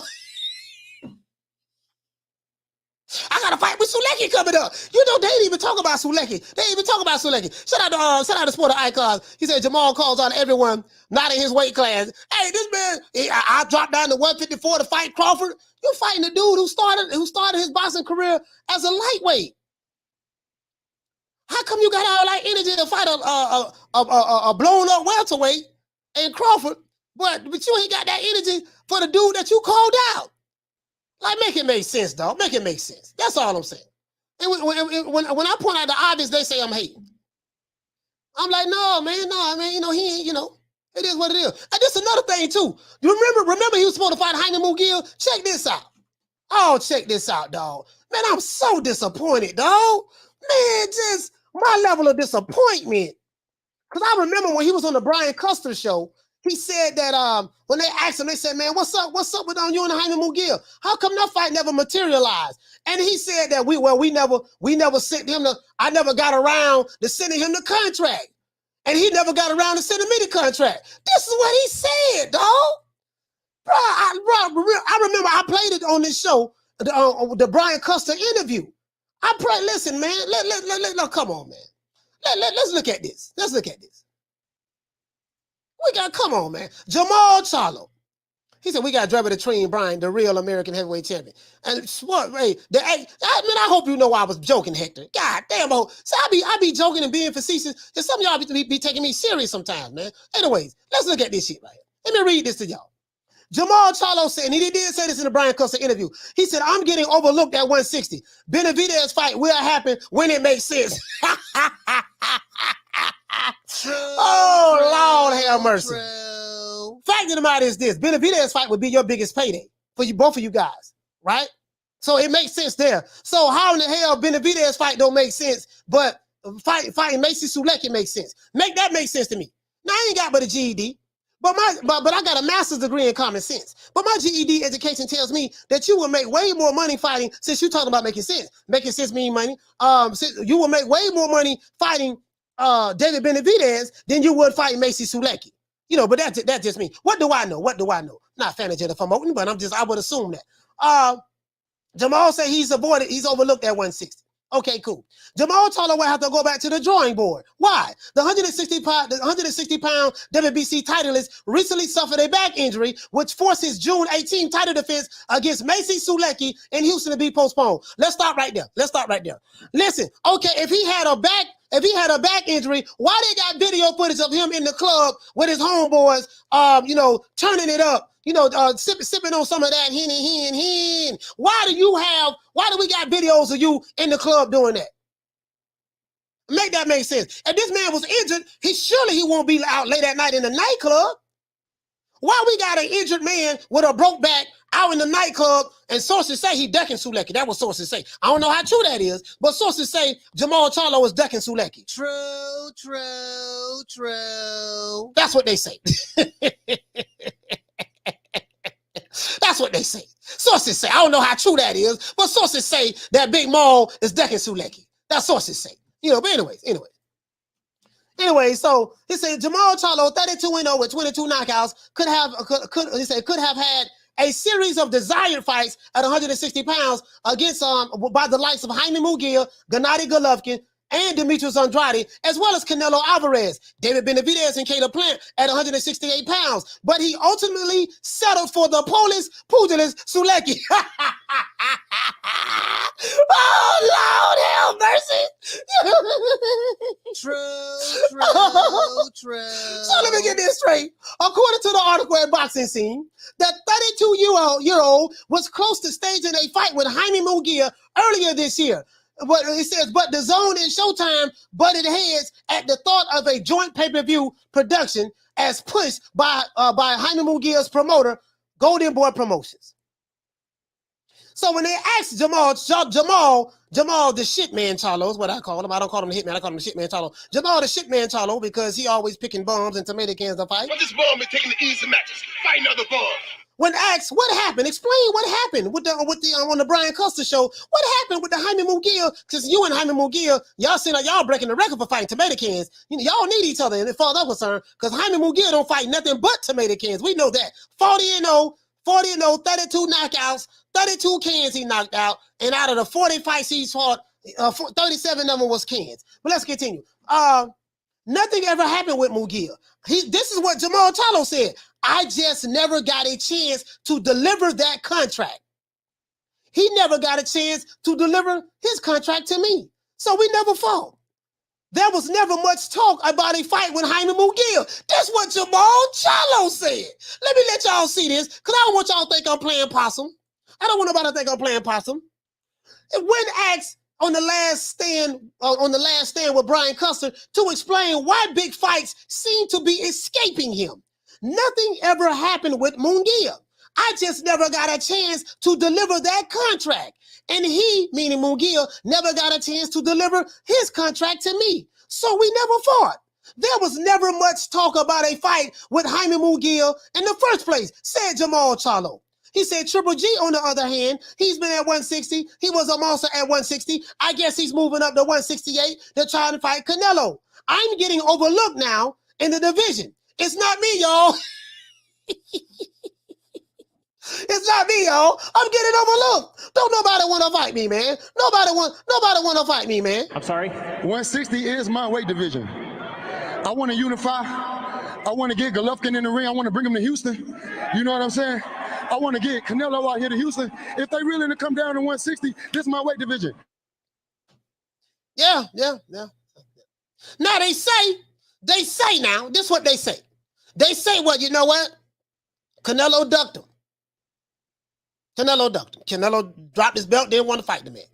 There's two fighters Canelo didn't want to fight. He didn't want to fight Jamal Charlo, and he didn't want to fight Demetrius Andrade.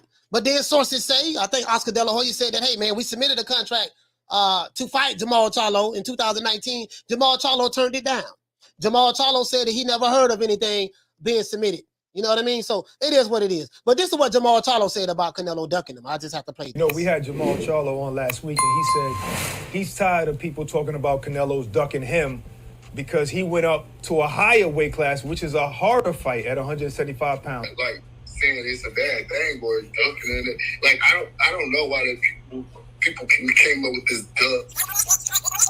Like I don't know why the people came up with this duck and came up with like a fight. We fighters, bro. We're not scared of nobody. So, you know, so that's what he said. That's what he said there. You know what I mean? But fact of the matter is, between Jamal Charlo and Jaime Munguia, this is unacceptable. So you never got a chance to send your contract to Jaime, and Jaime never got a chance to send his contract to you. So both of y'all was pump faking. So all of this stuff that we heard going on Twitter with Michael Benson and all of this stuff there, Jamal Charlo and Jaime Munguia have agreed to all of the terms, and both sides signed the contract to fight each other. Everything is a go. Also, all of that was a lie. So that means that Michael Benson and Mike Carpenter and all the stuff who put that stuff out there on Twitter, they was lying. They was lying or misled, one of the two. Because according to Jamal Charlo, they was never even in serious negotiations to fight Jaime Munguia. And Jaime was never in serious negotiations to fight Jamal Charlo. So shit. He said Yard versus Beterbiev. You have a question. What you say, fam? He say, coach, sources say Suleki pulled the A side and Maul pulled out. Hey, Suleki the A side? No, hell no. Hell no. Cool Boy Curry say, all he wants is Canelo and Triple G.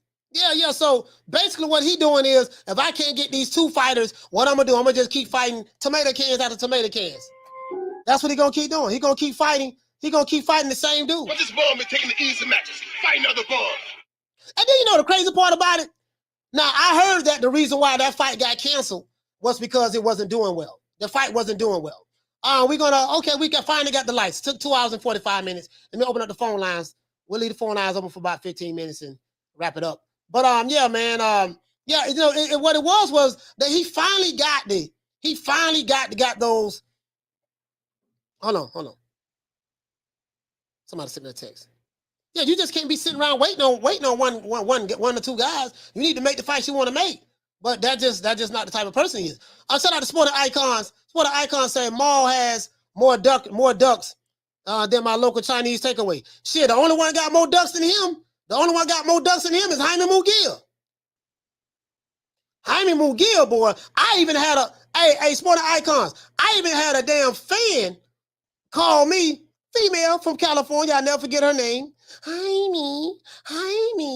This is exactly how she talk. I'm not lying. He's just a baby. Why are you? And I think she unsubscribed too. Why are you so hard on Jaime? He's just a baby. Let those other guys fight each other. His fight, they're building him up. I said, but damn, he got 39 fights. He 39-0 with 32, not 31 knockouts. How much more building up he need? You just a hater. Oh no. You feel me? Yeah, man. All this babysitting and shit, man. All this babysitting. What you say, D-Dubs? He said he was having a lot of success going to Usyk's body coach. Yeah, absolutely.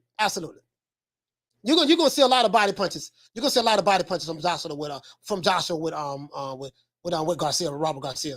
All of these fighters think they're experts in bullshit, coach. They're not fighters, bro. They're managers and promoters too.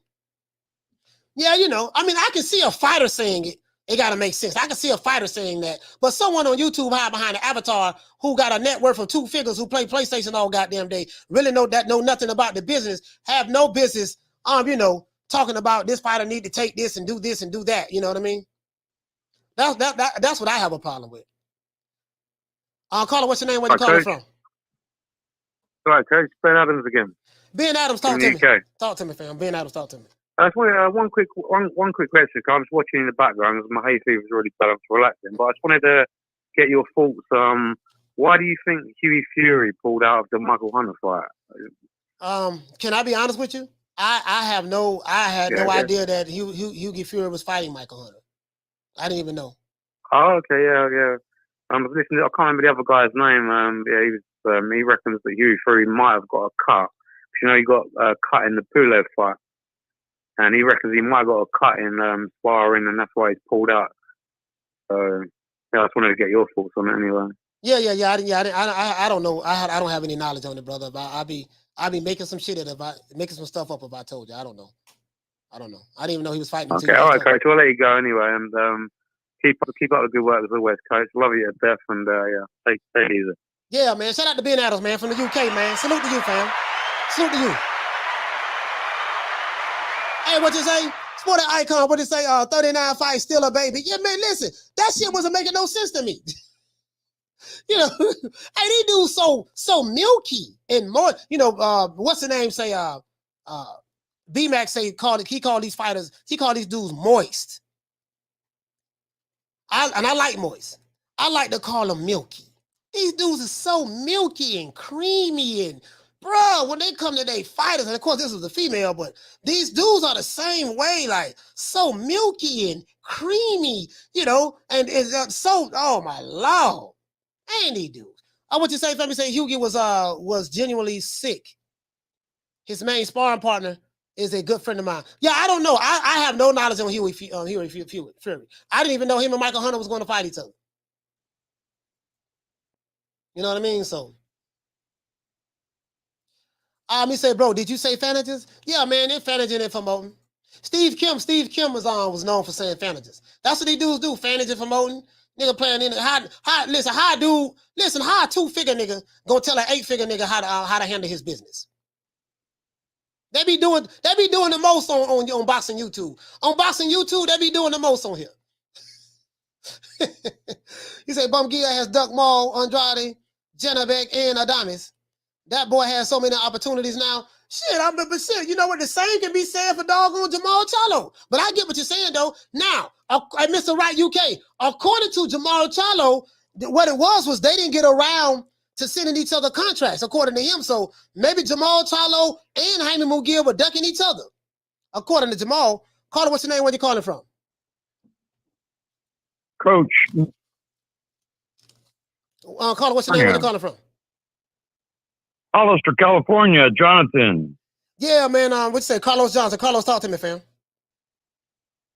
So, I just calling you up to let you know my teams in Philadelphia are working with Boots Ennis, the best in the world. Okay. My son says he's never seen anybody like Boots. He says Boots is a secret that no one wants to reveal. And I believe him. I believe that the father is something special. Boise is not being recognized for who he is. The dude is off the hook. The whole family is being ignored for some stupid reason. But we've been to all gyms. We've been to Robert Garcia's gym. We've been to Virgil Hunter's gym. We've been to my boy, but he's got a good gym. Damn, I got so many gyms I can't even remember them. But I just want to let you guys know that we need to talk about Boise Ennis, man. I'm not kidding you. That guy's the future. Talking about He Boots, just okay. is. Yeah. We'll get on. Yeah, we'll talk about Boots when he have a fight coming up. We'll talk about him. I like to talk about fighters who have a fight coming up. Hey, Cap, now check this out. Hey, we gotta. Check this out. I want you to hear one more thing. Go ahead. Hey, look at we saw Virgil Ortiz over at Robert Garcia's gym sparring some Russian dude, and my son says if he was to come to Philadelphia and spar Boots right now, Boots knock him out straight up on a sparring match. No problem. Okay. And I want you to hear this now. My little protege, the 17 years old, held his own with Devin Haney, the Dream, before he went to Australia and did that. He held his own. Now, my little 17-year-old working with Boots, that's all he can do is work with him. All right, Carlos. He even told me that. Carlos, thank you so much, fam. We got other calls calling in, but thank you so much. No, it's Jonathan, brother. It's Jonathan.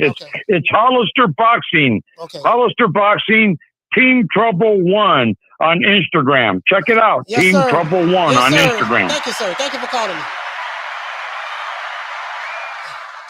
Anyways, shout out to Bobby Womack. That's Bobby Womack. Oh, we say Bobby Meadows. Sorry about that. I was thinking about Bobby Womack. If you think you're lonely now, yeah, Bobby Womack. You brought back flashbacks then, man. Shout out to Bobby Meadows. What's going on, fam? Pauline says, Dip Gaines, what you say, fam? What you say, fam? Yeah, man. Super Sardonic, what you say? He says, and one more thing. Yeah. Mr. Right, UK said a proud dad on the phone. Okay, yes, sir. True. AI said, can we get your top 5 pound for pound duckers? Oh man, you know what? I don't know about pound for pound duckers, but I might can come up with a top 5 pound for pound cherry picker. I might can do that. My top 5 pound for pound cherry pickers in the sport of boxing. Boy, you know what? That'll be a good one there, boy. Oh, that'll be a good one. I can take a 2 off the rip. You know, I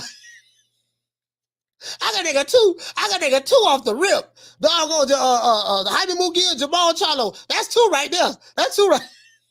That's 2. The other 3, let me see. Like I said before. The other 3, let me see. Let me see.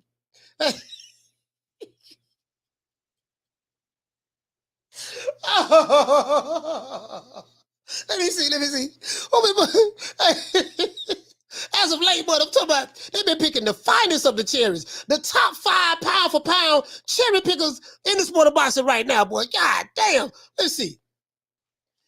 All right, let's see. Let's see. Jaime Mugia, that's got to be number 1. Jamal Charlo, well, him and Jaime Mugia fighting for number 1. So, let's see. I want to say Ryan Garcia. Let's see who Ryan Garcia fought. He did fight Luke Campbell. He fought Luke Campbell. Damn. Might want to put Crying Ryan on there. Let's see. Shit. Might want to put Leonard and the Tank them on there. I'm sorry, dog. I gotta call it the way I see it, dog. It was. Oh, what the hell you talking about? Leonard, hey, listen, dog. Leonard, listen. For anybody who want to try to chop my head off for speaking the truth, I just want to refer back to my brother Leonard Elliott. And who's the next big star under Mayweather Promotions? Ooh, we have quite a few young guns, as I say, and I don't want to leave any names out, but we have a great roster of young talent, and we've been very selective about what we're doing, again, because when you have, an abundance of fighters, it's hard to kind of focus on, like him. He has all this going on, and you don't know what you're doing, and it's like you can't put nobody in a big event because you don't have no access to anything. You know what I'm saying? And kind of touching on that, when a big fight is to be made, it has to make sense for both sides. And so when you really think about that, it just speaks volumes of what the reality is. No promoter or company is going to put their guy in an event with everything to lose and nothing to gain, especially when we talking about this. You know what I'm saying? Interesting. So based on that, we got to put Tank name on there. So we got Munguia, Charlo, Ryan Garcia, Tank Davis, and who will be number 5? I'm talking about they always picking the finest of the cherries, boy.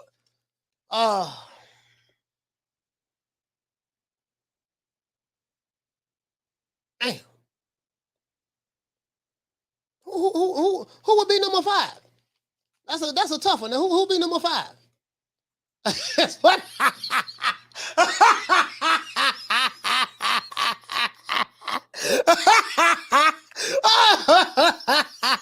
It's for the icon saying Wilder. Oh man. Doggone so the chief is saying Wilder. Just the fans say Wilder. Oleksandr.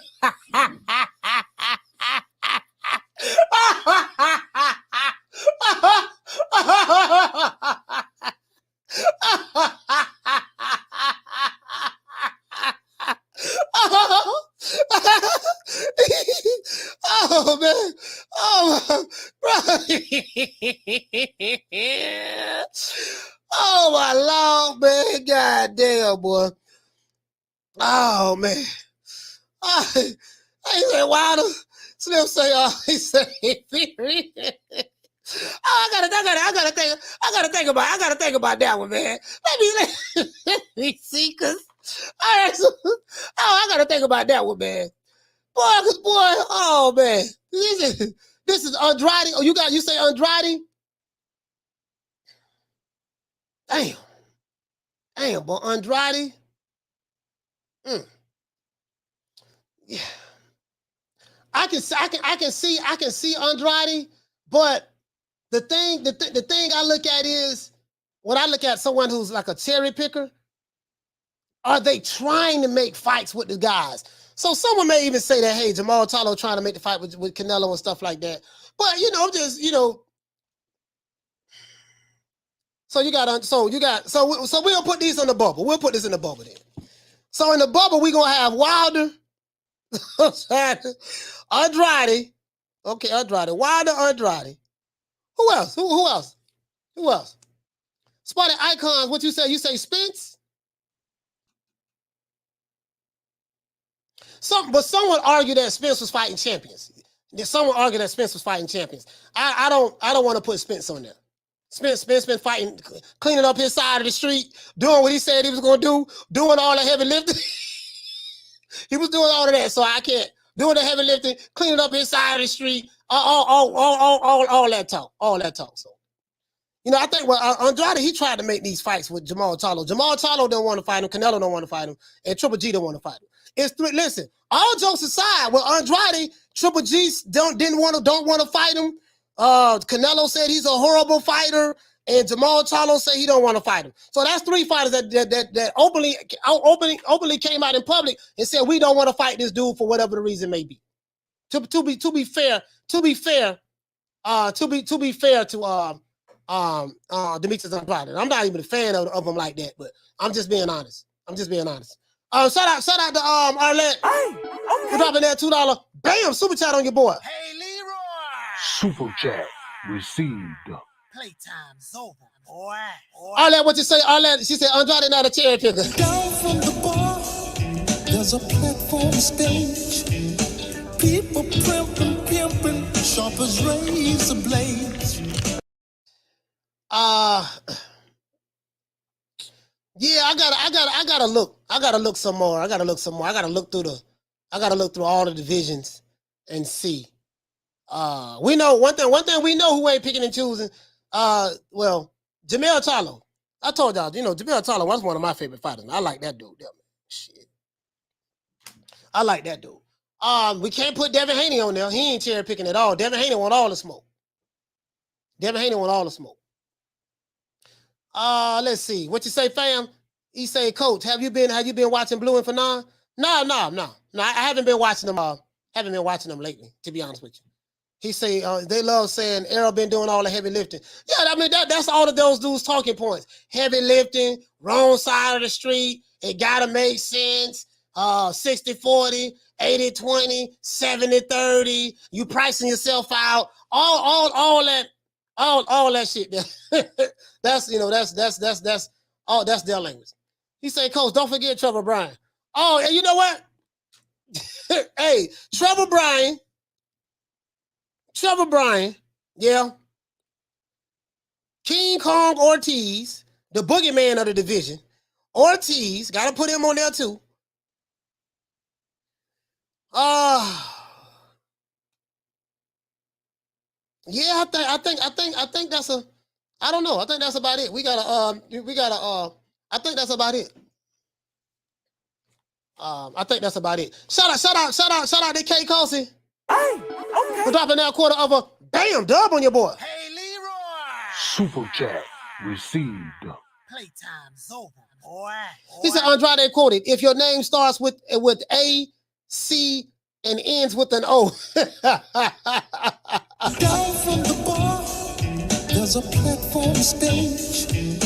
People pimping, sharp as razor blades. Yeah, if your name starts with that, with a C and ends with an O. You know what I mean? So I'm talking about these dudes here, man. You talking about Trevor the Dream Bryan. Man, Trevor the Dream Bryan was trash. You know you're trash when the revolutionaries and fake revolutionaries don't when the fake black them so-called revolutionaries don't want to ride for you. I was the only one talking about the dude. Here we go. He said, you can only live who agrees to fight you. Spence ain't heavy lifting more than Bud. Spence has accomplished more at the division, but Bud will fight anyone, any weight, anytime. You know what? I totally agree with that. You know, from a welterweight standpoint, you can say, yeah, because he had the champ, he had those guys, he had those fighters that's with the PBC. So he was able to get those fights. You know what I mean? But at the end of the day, you can only fight who's willing to get in the ring with you. When you got Keith Thurman saying that I want $10 million to fight you, but then he'll fight Mario Barrios for $1 million, that tells volumes. But it is what it is. You know what I mean? I don't even talk about that shit because it's just so much bullshit going on with it. Bobby, when you go to bring it up Crawford, when you bring up Crawford, all the milky and creamy dudes come out, and it's disgusting. I hope they don't run their ass over there to my other channel. I don't need them over there. He say, Coach, whose path to undisputed in the 4-belt era was more impressive? Who would you rank last? To be honest with you, if I say the undisputed path, I would say, Devin Haney right now. I know that might sound crazy, but I know you would say, well, oh man, his first belt, he ain't fight for it, it got emailed to him. That wasn't his fault. But the mere fact that he had to go to another man's country, have half of his team not allowed to come into the country, in a hostile territory in front of 50,000 fans who were rooting against him, and he fought the emperor. Had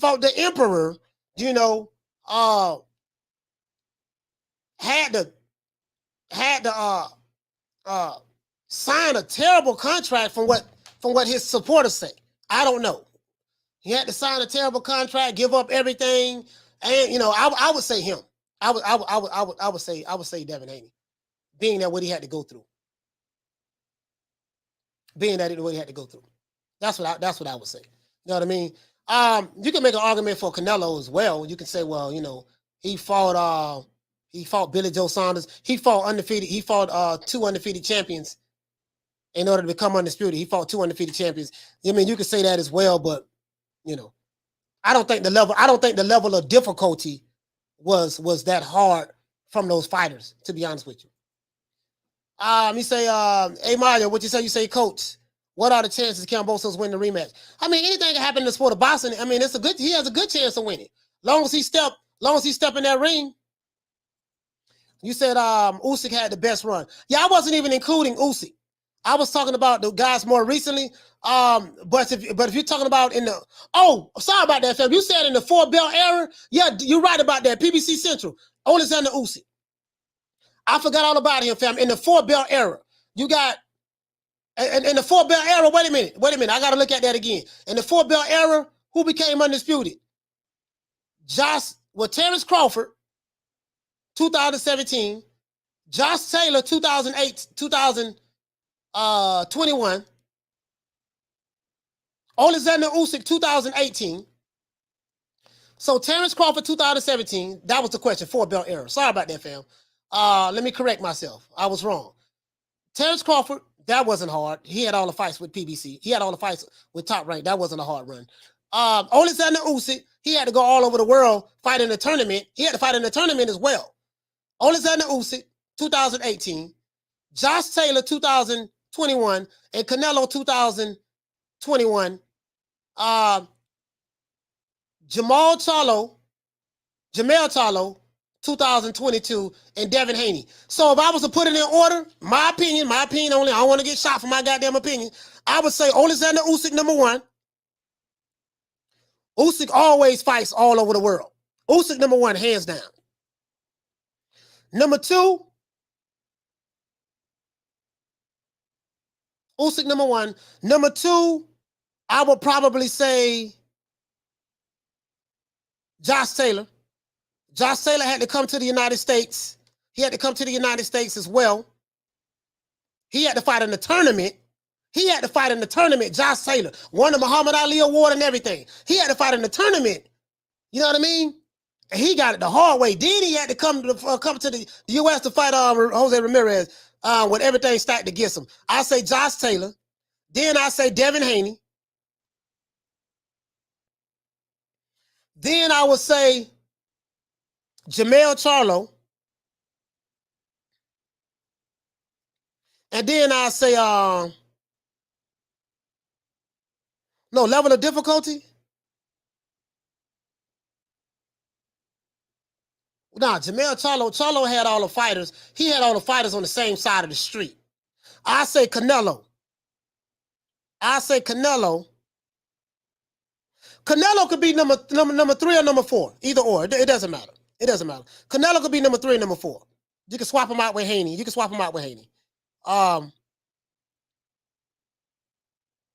Number 5 will be Crawford. And Crawford run was very easy because of everything was on the same side of the street. Let's see. Canelo, Crawford. Oh, I forgot my main man, Jamel Charlo.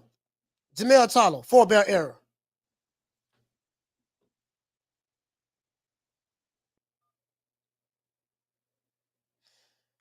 I'm forgetting people. Carter, what's your name? Where you calling from?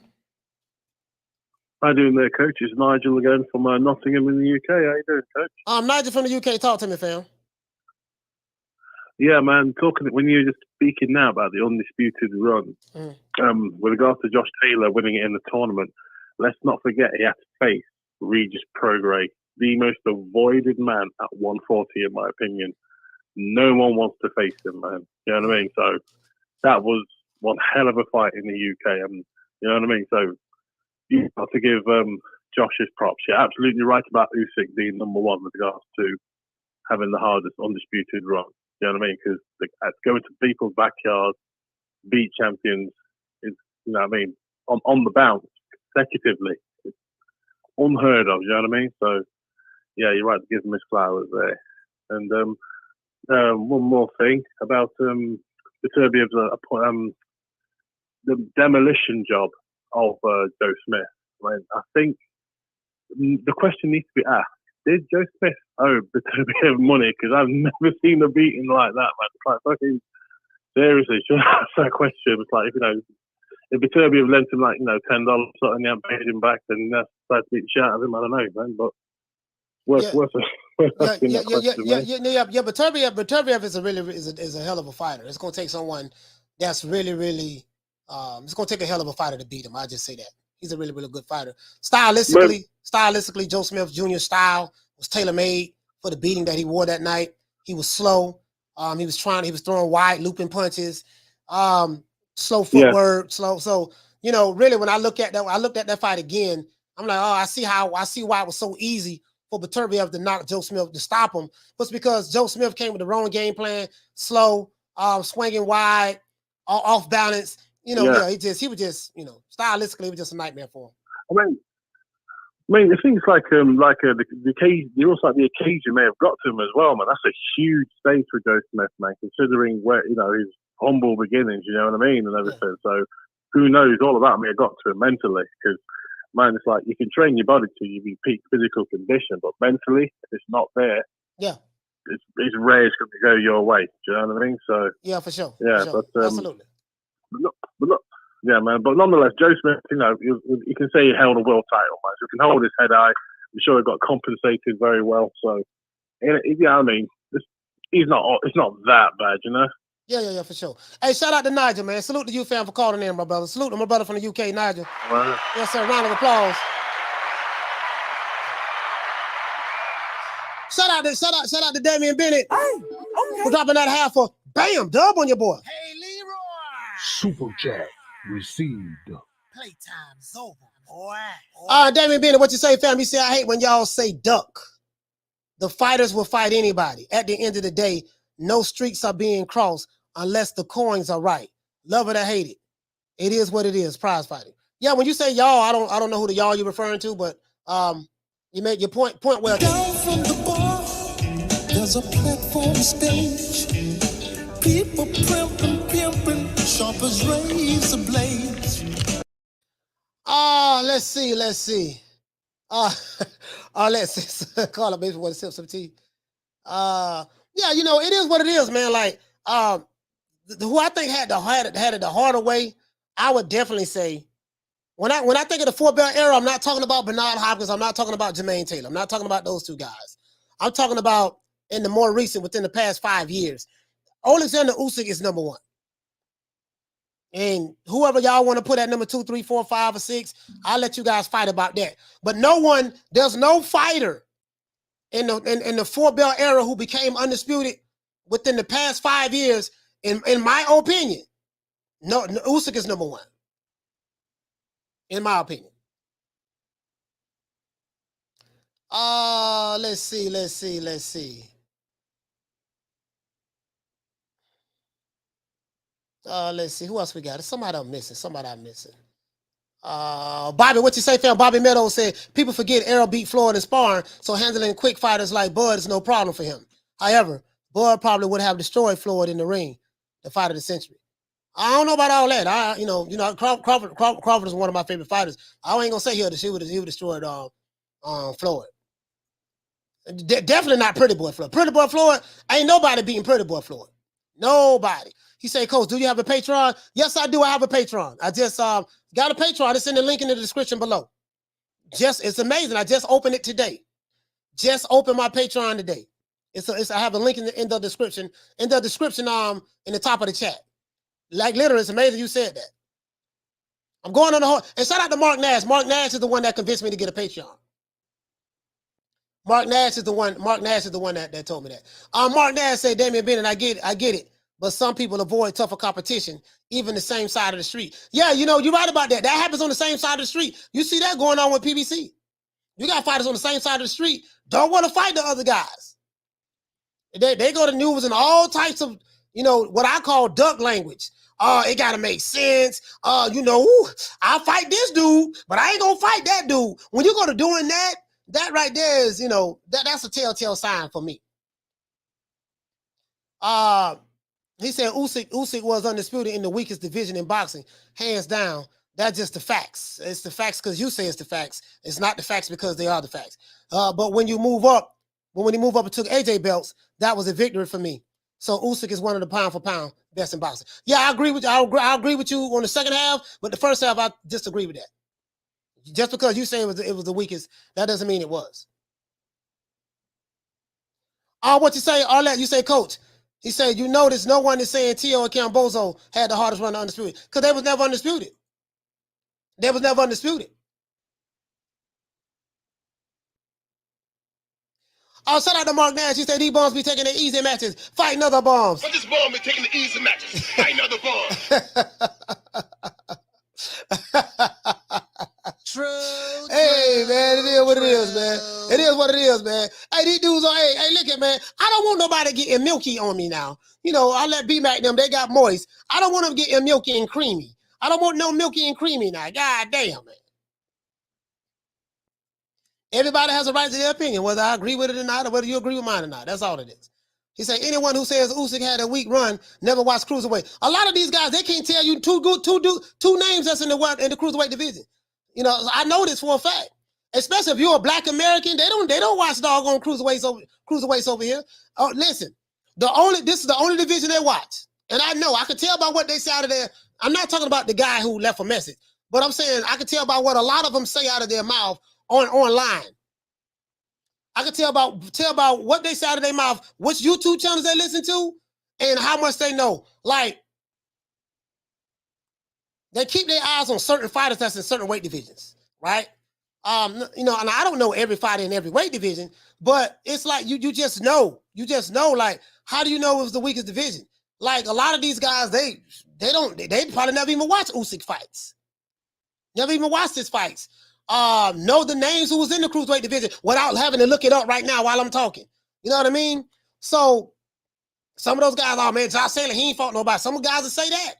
You know, if it's not a PBC fighter, you know, they'll probably feel that way about a PBC fighter, or depending on which promotional company that fighter is with. And that's just what it is. That's just what it is from what I be seeing from my studying and research. That's what it is. You say Black Americans on YouTube watch 135 to 160. Pretty much. That's it. That's it. Pretty much. That's about online on YouTube. That's about it. That's about it. 135 to 160. Lightweight to middleweight. That's about it. They can't tell you who in the super middleweight division, the light heavyweight division, the cruiserweight division, or even they'll probably know maybe a couple people in the heavyweight division, but that's about it. Featherweight division, they won't know. Pretty much. If it's not a fighter that you know, and this is pretty much part of the casuals, a fighter that they can identify with, they're not watching. I'm just you know, that's just what I've observed.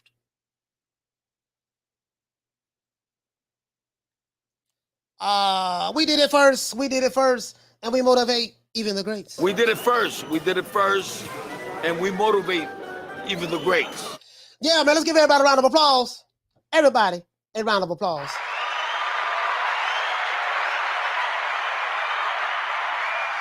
It is what it is, baby. We feeling good today, man. Shout out to Swift 718. Shout out to Big Hawk from Maryland. Shout out to BWFN. Shout out to the Queen Commissarine. Shout out to Debbie Bennett.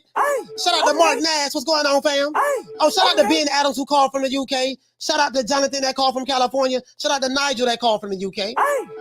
Shout out to BWON. Shout out to Major Key Boxing. Shout out to Lady Shane Dutton Season. Shout out to Juan Carrillo. Shout out to Bernard Burton. Shout out to LaShawn D. Wise. Shout out to Ralph Reacts, Al Money, Manic V, Frank the Tank, Ricky Ricardo. Shout out to Jason Dockery. Shout out to Will Sargison. Knockdown 305. Dade County's finest. Shout out to Flex BX. Shout out to Old Daddy Boxing. Shout out to Jesus Luna. Shout out to Manny G. Shout out to Boxing Nerd 101. What's happening, fam? Shout out to Eric Pack. Shout out to Candy Slim 501. Shout out to Low Key. Kenny Uno. Shout out to Tony Boswell. Shout out to Havan Soto. Shout out to Drumming for Live. Just a fan. W. Right Side. Deborah Booker. Shout out to Manny 209. Shout out to Adrian Big Trenta. Shout out to MFB. Shout out to Bush the Can Man Cassidy. Shout out to Troy Graham. Shout out to AV Sounds. Kathy W. Shout out to Dean West. Shout out to Jim 82. Shout out to Jamel Miguel Chartico. Shout out to Hill to There. True Gritter 402. Shout out to Malcolm Roach. Hair Hero Elite. Jay Rodriguez. Folobon. Philo 58. Ron Boy Fresh. Dantes. Chicarelli. What's up, baby? Shout out to Lil Green Eyes P. Charlo. Ahmed. Shout out to Thomas Jones. The Queen Fistiana Fights. The Queen Misfits. Shout out to Retro Boston and Documentaries. My main man Blood. Shout out to Schoolo X-Mon. Rider of the Storm. Philly Fly. Bless 365. Shout out to A. Sneed. Dr. Paul Evans, a good doctor. Shout out to the Queen Arlette. Arlette want all the smoke. Shout out to Lisa Bells, my main man Smith and West from Detroit. Shout out to Punch Perfect Boxing, man. Yeah, man, they want all the smoke, man. I can't wait, man. I'm so happy, man. I can't goddamn wait, boy, till we make it do what it do, man. Shout out, man, to everybody who showed up today, man. You ought to know what time it TI is.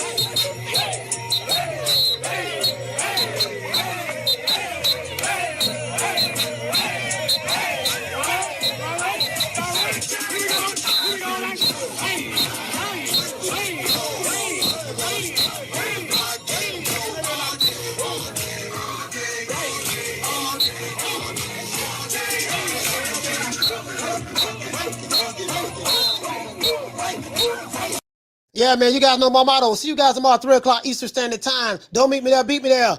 Peace. Got a pop-up coming up, too. Man, I'm out of here, bro. Let's go.